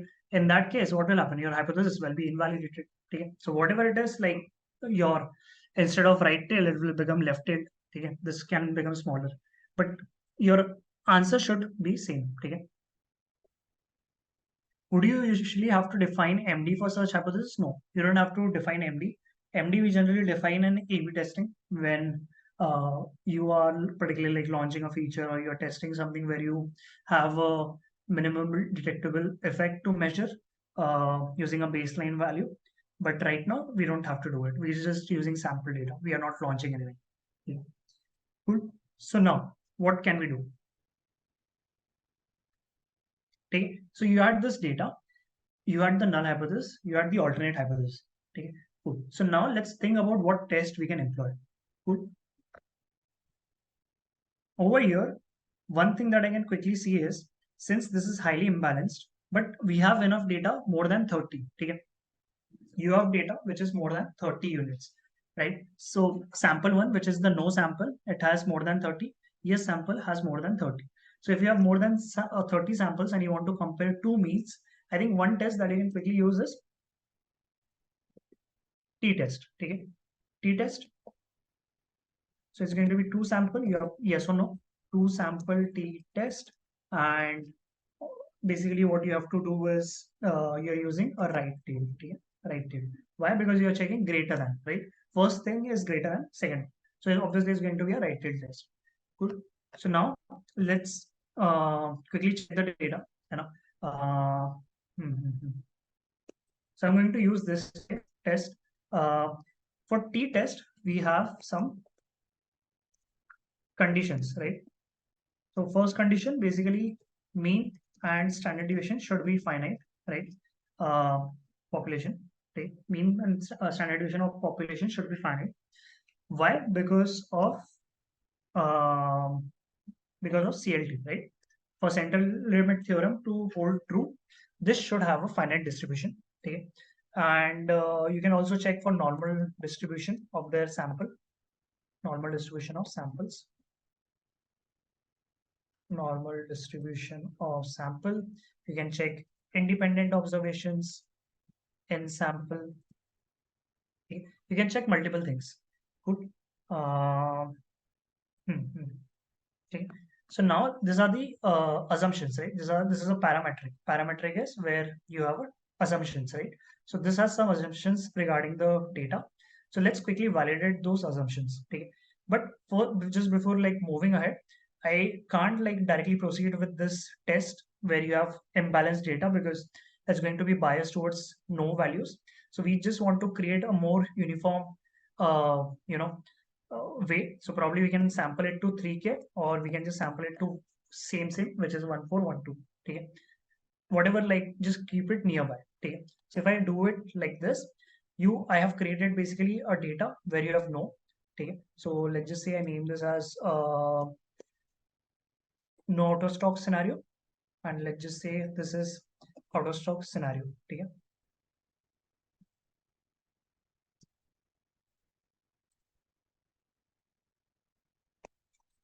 Cool. So you get equal distribution. Let's just check if the data is normally distributed in each of the sample. You know. So now let's check the present inventory value in the uh, no out of stock scenario. Doesn't seem like. Okay. Let's check for out of stock scenario. Again, like doesn't seems like. Okay. It doesn't seem like it's normally distributed. Okay. So one assumption is invalidated. It's not like properly validated or something. Okay. We can check for variance as well, right? Let's quickly check variance. So we can quickly check NP where, right? Then you can check the variance.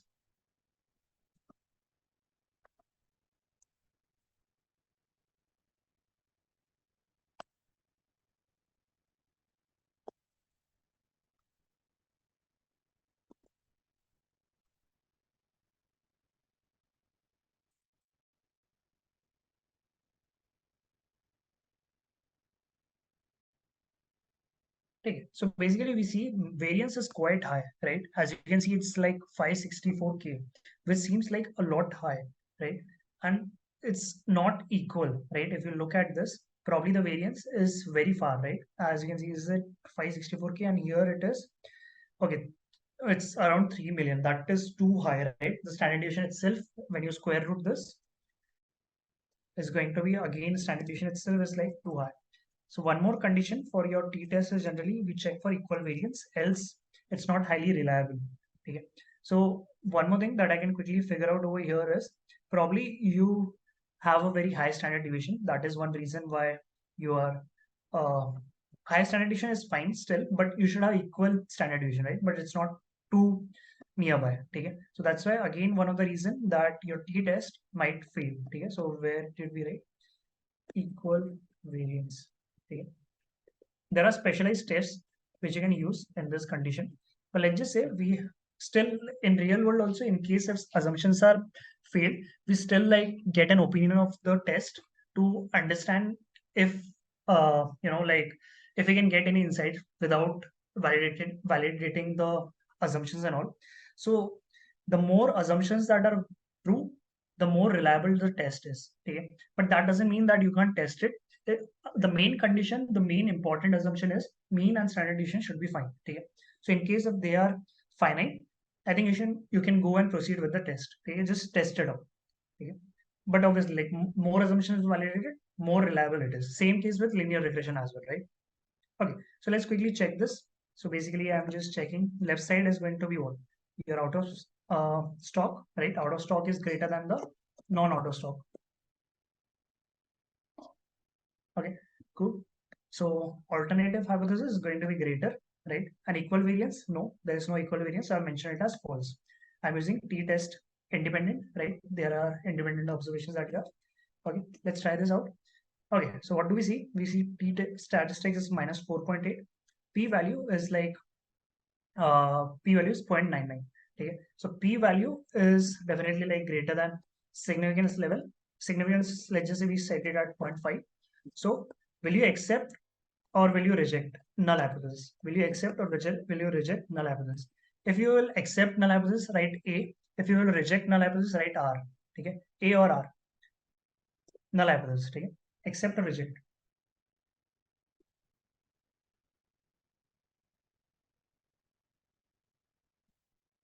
Cool. Everyone aware, right? Everyone is aware of this, right? Mm-hmm. Correct. So you'll accept null hypothesis.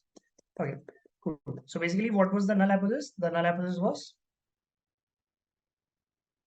that quantity is same for out of stock and not out of stock scenarios. So based on the sample, if you had to generalize for the population, you would say that the present inventory is not impacting a lot. Okay? You can do other tests as well just to be double sure. But right now, we think that it's not going to impact that much. Okay. Cool. All right. So this is just one of the hypothesis tests we did. Okay. Now another thing, generally to check if the data is normally distributed, we do a lot of testing for normality. One of the tests that we do for normality is first thing we start with a QQ plot. Okay, we start with a QQ plot. We do like KS test. We do uh, Anderson-Darling. Okay, so I don't have that much of time that I can explain each of this test, but in your free time, like read more about this. This is like a very hot interview question where interviewers ask you like, how would you check normality? So you can mention QQ plot, you can mention KS test, right? KS is Kolmogorov, Smirnov, okay? Smirnov test. Have you heard of all this? Have you heard of all them? Have you guys heard of them? Was it covered?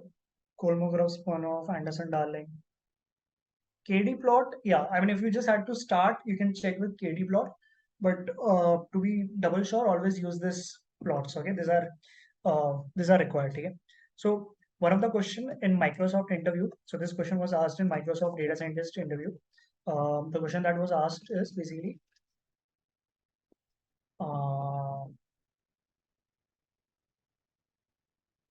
okay, the question that was asked is implement a QQ plot from scratch. Okay, using only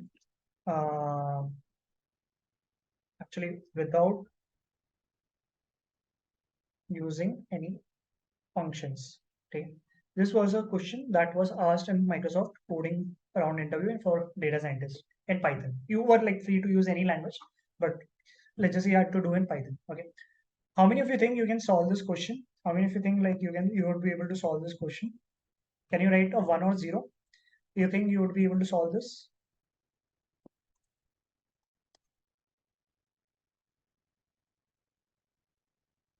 Others, can I quickly get a 1 or 0? Can try. Okay, 1. Okay, nice. So if you think you can solve this, very good. If you think you can't, read about this. Okay, try to understand what is something that you can do so that you have a good understanding of this code. Okay, and this is generally asked. This type of questions are generally asked in like product companies, data scientists rounds and all. Okay. Uh, Cool. So let's move forward. So as I was saying, right, you can check a QQ plot, you can do a KS test or a Anderson-Darling test. Anderson-Darling test, if you are looking for normality, this is a very good test, highly used. Apart from all this, probably you can check.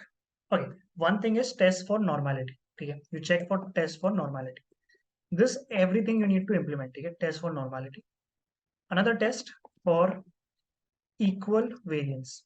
Okay, you need to check if the variance is literally equal. Okay, so let's just say you see a variance of 3100 and a variance of 3200. This is from sample. Okay, you really need to check if they are really equal or not. Okay, so you have tests for that as well. Okay, I think you have a test called Levin's test. Yeah, Levin's test is basically for equality of variance. Okay, so you can use this test to check if the variance is like equal or not. In case if the variances are like quite close. In our case, the variances were quite different, so we didn't have to do it. But if they were quite close, you will have to do it. Okay. Okay. Test for equal variance done. Cool. Next, you can also check for um, I think you can as well see other things like hmm. So now one thing is I saw like this particular thing here the assumptions were not properly validated. The data was not normal. Let's try taking a log. Okay, let's try to transform the data and see if using log the assumptions can be validated. Okay, so my as I said, right, the more assumptions are fulfilled, the more reliable the results of the test would be. Okay, so what I want to do right now is I want to do the same test but using log. Okay, so let's quickly go to this. Okay, let's say I'm using a log value np.log. Okay, what does this says? You will have negative values probably. Okay. So problem over here is you basically don't have. Okay, so let's probably limit this. Okay.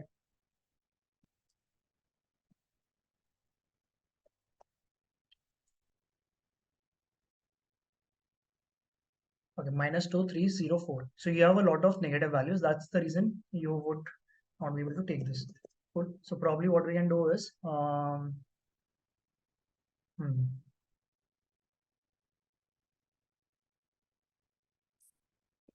okay, let's see if we can just restrict to negative values. What is the okay? You have only 5 rows. So if you have only 5 rows, I think it doesn't matter a lot. So you can just take greater than equal to 0. Okay? It's not going to hamper your test a lot. Okay, so I'm just restricting it to positive values.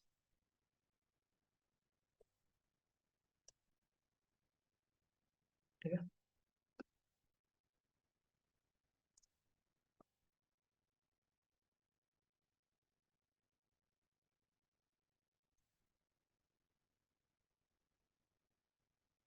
Cool.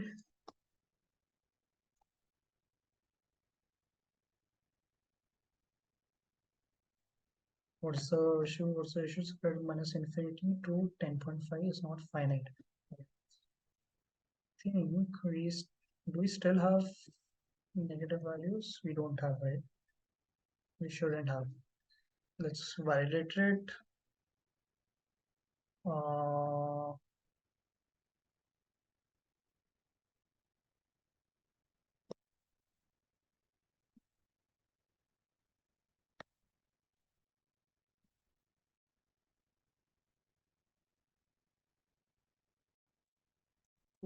cool. Okay. We still are having 0. Oh, okay. We have 0 as well, right? Let's check with +0. What is the minimum value? It's 1. Okay. Let's try this. Cool. So basically because of 0, it was coming as undefined. Cool. So now we have basically the distribution. Again, doesn't seems like normal. Even after taking log, this seems a little normal, but exactly not normal. Okay. So one thing that we can quickly check is create a QQ plot. Are you guys aware of QQ plot? Can I quickly get a yes if you're aware of QQ plot? You are aware, right? Okay, cool. Okay, so I don't have to explain this to you. I'm just quickly plotting a QQ plot uh,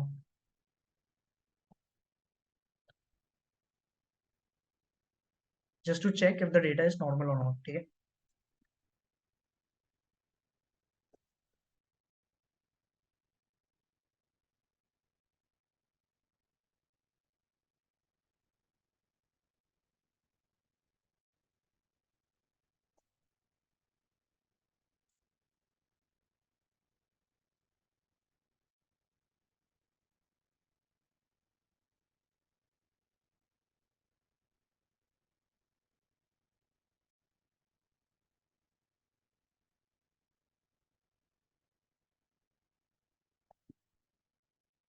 Cool.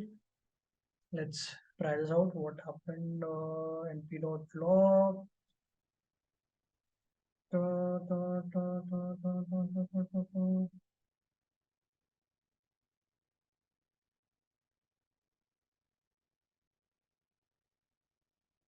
Did I miss any of the things? Oh, I missed an equal to.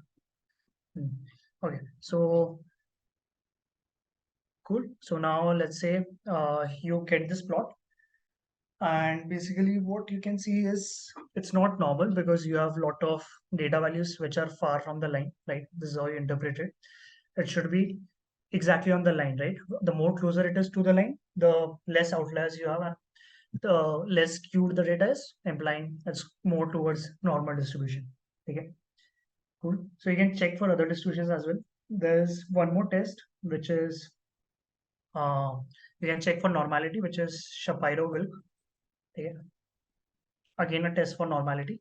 You can test multiple things using like multiple tests and all, but you might think like this might take time. In reality, this takes like half an hour because everything is same. Just you need to change the code for test, and you can all like automate this, right? Because testing doesn't take a lot of time. It doesn't take a lot of time to run as well. Okay, cool. So now we just saw for one of them.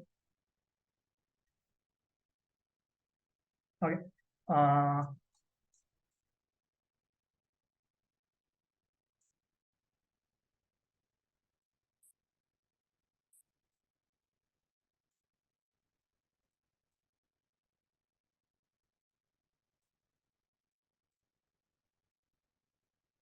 okay. So now next thing that I want to talk about is we have this data where we have to basically check if this was happening or not. Okay. So let's say this particular thing, right? Higher lead time. Similarly, what we just checked is basically total quantities leading to higher out of stock or not. And we saw that it's not impacting. Same thing, same line of code. You can check for lead time as well. Okay. Just try to implement for just change it for lead time. You can check for categorical column. Okay. For categorical column, let's say if there are two categorical columns, let's say like uh, risk one, right? There was a column risk one versus risk, let's say, or let's say out of stock only, right? So basically, we just want to see if risk one is impacting out of stock or not. Through probability, we saw it's not impacting, but this was for sample. That we saw for sample. If you have to generalize for the population, you can generalize using this particular test.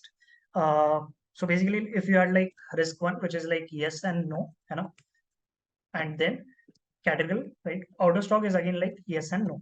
Okay, so both are categorical. Which test can we use to check if risk one is, dependent on out of stock? Which test do you think we can use? Which hypothesis test can we use?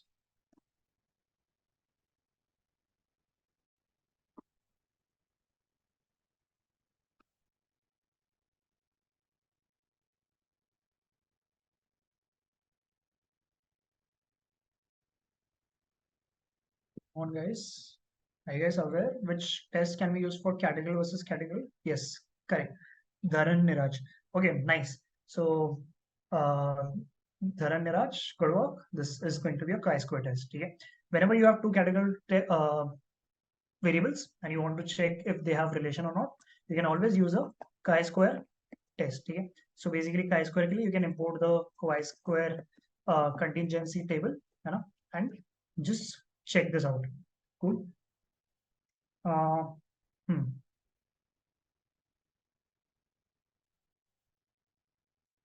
Okay. So basically over here, we did a log transformation, right? We just transformed it into log.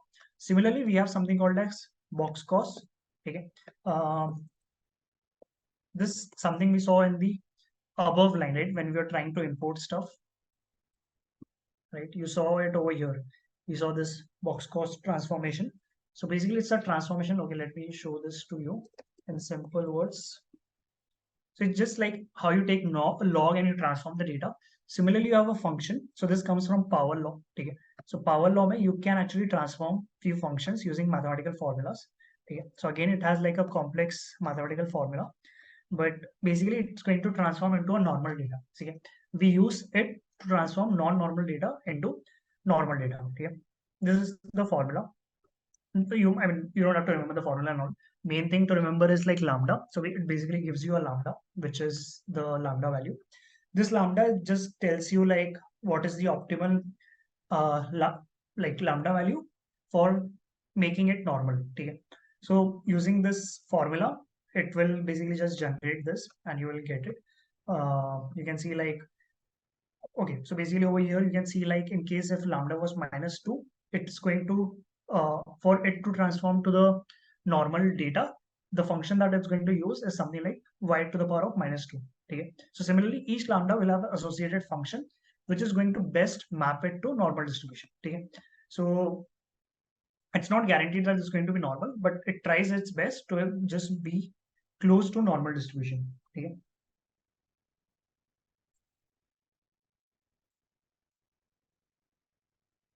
Okay. Cool.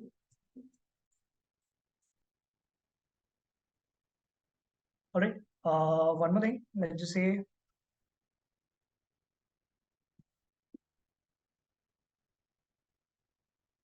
okay.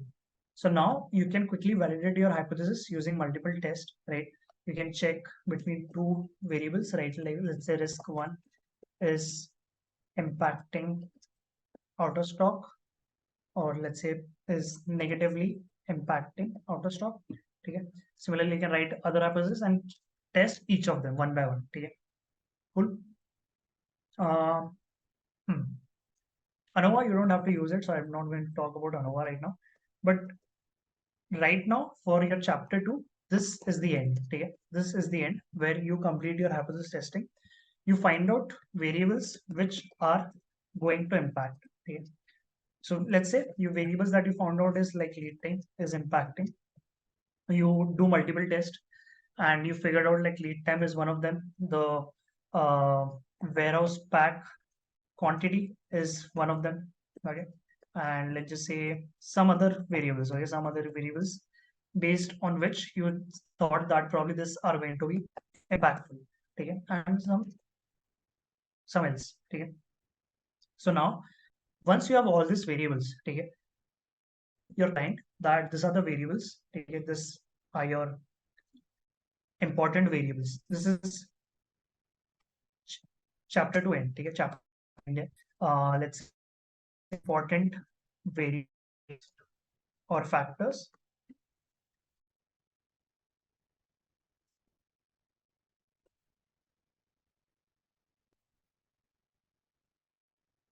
affecting out of stock. Okay. Important factors affecting out of stock. Okay. Let's just say one is lead time. Okay. Lead time. There will be others. Okay. Okay. Client says why. Okay. Why is lead time affecting it? Okay.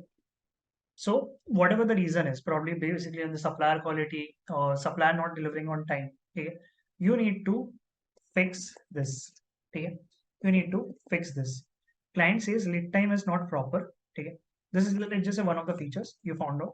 Lead time impacting out of stock. Okay. And this is going to be impactful. Okay. If you do the hypothesis testing for lead time, you'll find this to be impactful. Lead time impacting out of stock scenario. Okay. And hmm, lead time impacting out of scenarios, and you see like out of stock is increasing. Okay. So fix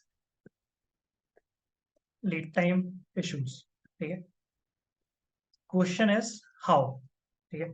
How would you fix lead time issues? Okay. So that your out of stock scenarios are fixed. Lead time issue so that your out of stock scenarios are fixed so that your revenue is increased. Okay. So now you saw we started with revenue problem. Okay. We went to out of stock scenarios. We then went to lead time. This is one of the factors. Okay. Other factors will be there. And through lead time, we are now checking what factors will cause lead time problems. Okay. What factors will lead time cause it. Okay. Apart from all this, what we have already done is we have just seen basically we have found out the factors till here. Okay. Now, so client says fixed lead time. So now what we'll be doing in chapter 3 is you propose to the client that we will, since we are using a AI smart supply chain tool, this tool, what we are adding is we'll add a new feature. This tool will have a new feature which predicts future lead times. Okay? One feature we can add is this. Okay? One more feature we can add is new feature which predicts if a PO is going to be out of stock in future. Okay? So basically, we are proposing two new features using machine learning that will be incorporated in this AI tool, which this AI tool will show predictions to the suppliers so that they know what is the expected lead time. Okay? So let's just say the replenishment manager, that is the store manager. Okay? Let's just say, let's forget about the replenishment manager. Let's just say store manager. Store manager needs to decide when to order, right? When should they order? So now, if they know if the product is going to be delivered in 3 days, okay, they know that the product is going to be delivered in 3 days through our ML tool for lead time, okay, which predicts that you need 3 days. I'll order. I'll the supplier manager will order 3 days prior, right? So that now the problem is if they order, sorry, if they receive order very early, right? What's the issue? Issue is if they receive the order very early, the issue is going to be uh, they not enough inventory at store to hold the item because previous ones are not sold yet. Okay? So you don't have enough inventory. Okay? And pay extra to store them. Okay, you'll have to buy some new place where you can store them. So you need to pay extra. Okay, so the problem is additional cost. Okay, additional charges. Okay, one thing. Second thing, basically receiver. Okay, they order very late. Okay, so they order late, they'll receive it late. Okay, receiver order. Okay, receives order very early, receives order very late. Okay, so let's say the store manager is going to receive the order very early. They'll have to pay for the additional cost of storage. If they order very late, the issue is going to be what? So if they order very late, then what will happen is basically uh, loss of sales. Why? Due to out of stock scenarios. Customers experience, as someone mentioned, hampers. Okay, hampers and loss of dollar or revenue. Okay, or revenue. These are the two conditions. So earlier, if it comes early, it's an issue. If it comes late, again, it's an issue. Okay. So you have two issues. You need to find the optimal lead time so that your out of stock scenarios are basically fixed. Okay. Cool. So if you fix this, you will be, if you can build a model which can fix this, your one problem is solved. Okay. And one more thing, if you can build a model which can predict out of stock scenarios, again, your one more problem of predicting out of stock scenarios can be fulfilled. So let's just say if I know there's a purchase order 4 or 5, which let's just say I build a classical model saying 1 or 0 if the order is going to be out of stock or not. So let's just say if that particular product is going has a high probability of 0.9 of out of stock. Okay, so I can take some action for this. Okay, I don't know what action, I'll figure that out later, but I can take some action as compared to the other products because this has a very high probability. One action I can quickly take is immediately order. Okay, immediately order. Okay, because this is going to be out of stock. Okay, Else, I can just quickly check based on demand forecasting if we have an expected demand for this PO. If we have, and if it's going to be out of stock, order it immediately. Okay? Order it immediately. Okay? But if no demand, then wait, but then can wait for some time. Okay? So these are some of the steps that you can take based on the data that you see. Okay? Hmm. Uh, hmm. Cool. So finally, in session chapter 3, that is tomorrow, we'll see ML model. Okay, we'll start with machine learning. We'll build an end-to-end ML pipeline using the factors that we'll have identified. I'll come back with multiple hypothesis testing codes. Okay. I'm not completing the notebook right now because I want you guys to spend time today. But tomorrow I would have completed it. I would have mentioned a lot more tests, and I'll probably can check if we have done a lot of testing. What are the factors that we have identified?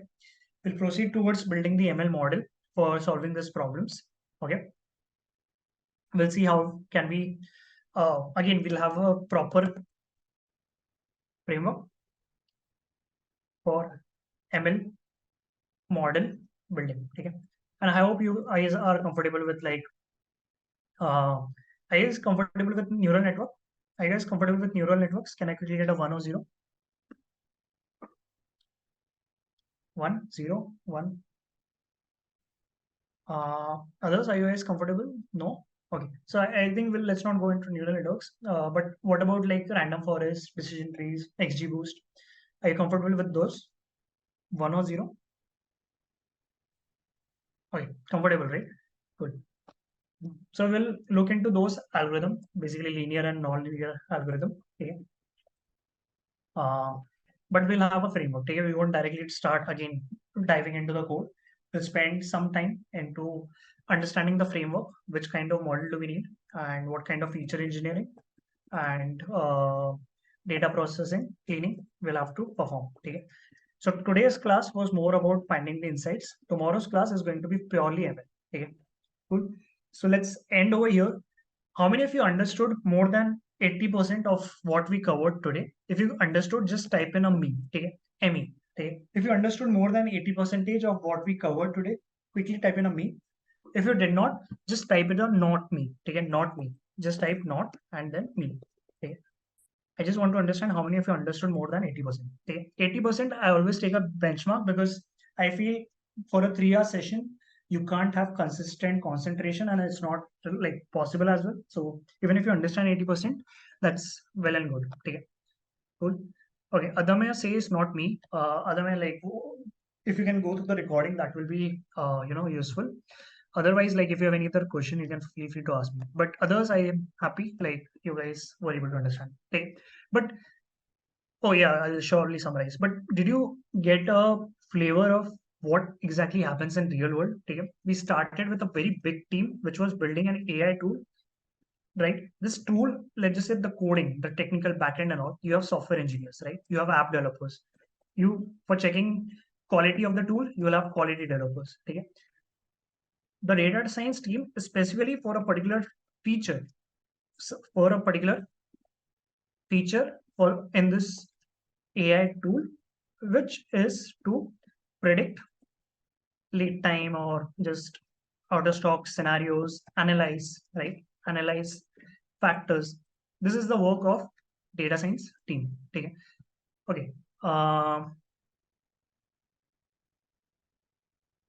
Any question? One question: any platform can provide real data science exposure while continuing work in current domain.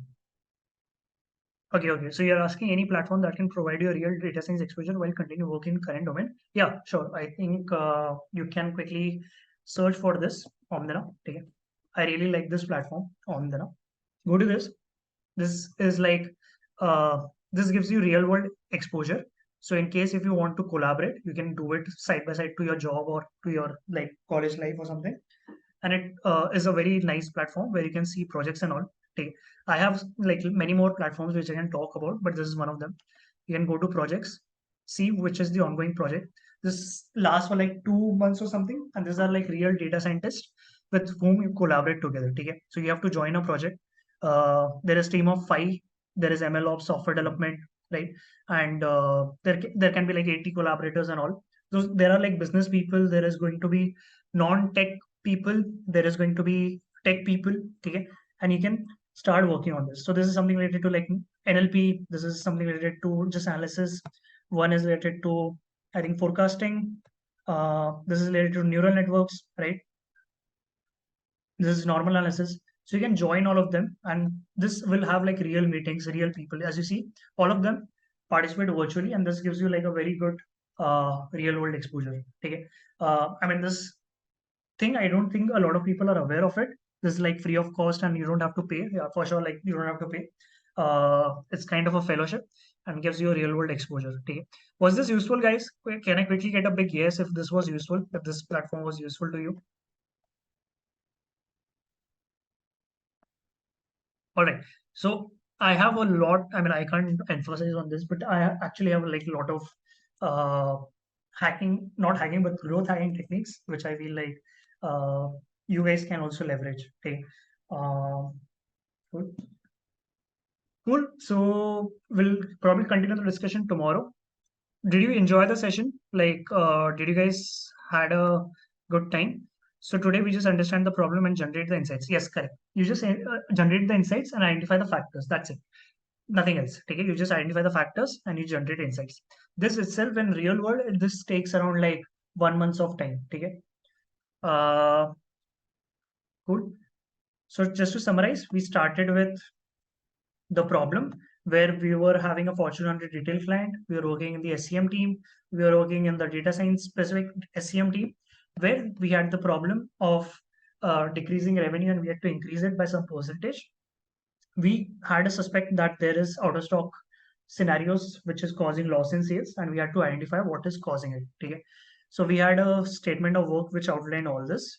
Okay. So we had a framework to solve a problem where we started with understanding the business client's industry, that is retail. We saw the trends in retail. Then we saw some supply chain related knowledge. How does the supply chain works? Okay. Then we basically started with defining the problem, where we initially talked about what is the current state, what is the gap, and what is the future state. What are the factors which are causing this? These are some of the hypotheses that we wrote.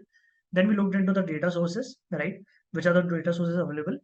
Client didn't have the entire data. They gave a sample. Based on the sample, you validated your hypothesis using hypothesis testing and found out like which are the best features that are impacting your out of stock scenarios. Okay, this is where we end up.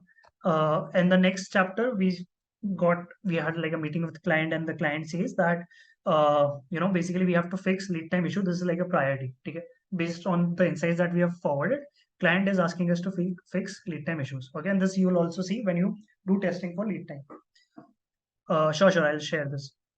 And then we'll basically see like what happens if it's early, if it's late, right? There is pros and cons of each and everything. And finally, we'll see like if we can predict the out of stock scenario, okay? And how probably if we can combine, predictions from lead time and out of stock, we'll try to brainstorm together if we can combine them together as well, if there's any way, okay? So tomorrow's we'll just see like tomorrow's chapter is going to be more about we'll have proper framework for ML model building. Okay.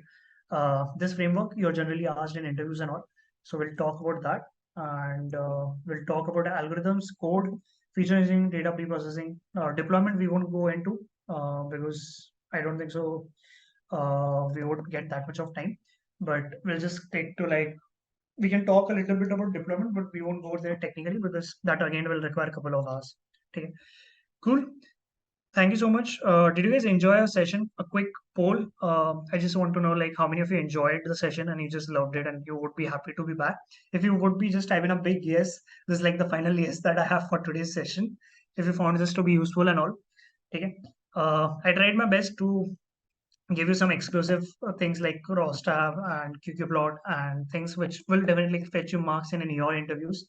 Okay, I think I have interviewed for like couple of MNCs as well startups and places where I have talked about this. I have actually like fetched brownie points for all of them. Okay, I have a lot more to talk about. I'll definitely like continue, but I'm happy that you guys enjoyed.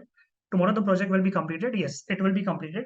But obviously, like imagine this is going to be a 1 year long project, right? So we can't cover every single insight and I can't cover every single model, but you'll get the gist of it. Okay. Up to after that, it's up to you. Like if you want to create the AI tool, okay. If you're interested in creating the AI tool, like feel free to explore and create by yourself. Okay. But for sure, like at a level where you can talk about the project in the interview, till there will definitely reach. Okay. So you saw this example, right, where you are working with sample. Okay. Now in future, what will happen? That is chapter 4. Okay. Chapter 4 will be about what happens when you get population. Okay. And let's say I'm telling you population data is going to be let's say around 2 million. Okay. It's somewhat around 2 million, I think. 2 million data. Okay. And this, if you have to just do it in Python, okay. Python, first of all, how will it handle? Okay. And all these issues you face in real world as well. Okay. Job of a data scientist again to like figure out how they can deal with this entire population data. How can I build the model on the entire population data? Okay. That is going to be for your chapter 4. Okay. And all these flavors, this is like real world issues. I have noticed this, like Google has something called as googliness round, right? And other companies like Amazon has a leadership behavior round, right? Other companies have a behavior round. And generally, when they ask you all these questions, take it, talk about challenges you faced, take it, in any project or in like in a particular project. Okay? Talked about challenges you faced in project. Okay? And when you talk them about all these challenges, right? All these real world challenges where you didn't have data, you didn't have the data sources, where you had to work with a sample, they'll ask you how did you solve this problem. Okay? And I think when we are building all this story, you will automatically be able to relate and like talk about like I had a probably a you know a project where I was doing this and I had this challenges, so this would like definitely help you out. Cool. Thank you guys, thank you so much. Like give the feedback if there's any real form, I'm not aware of it, but I would love to see you guys tomorrow with the ML part. All right, see you then. If there's no other question, yeah, see you again like at 1 o'clock tomorrow.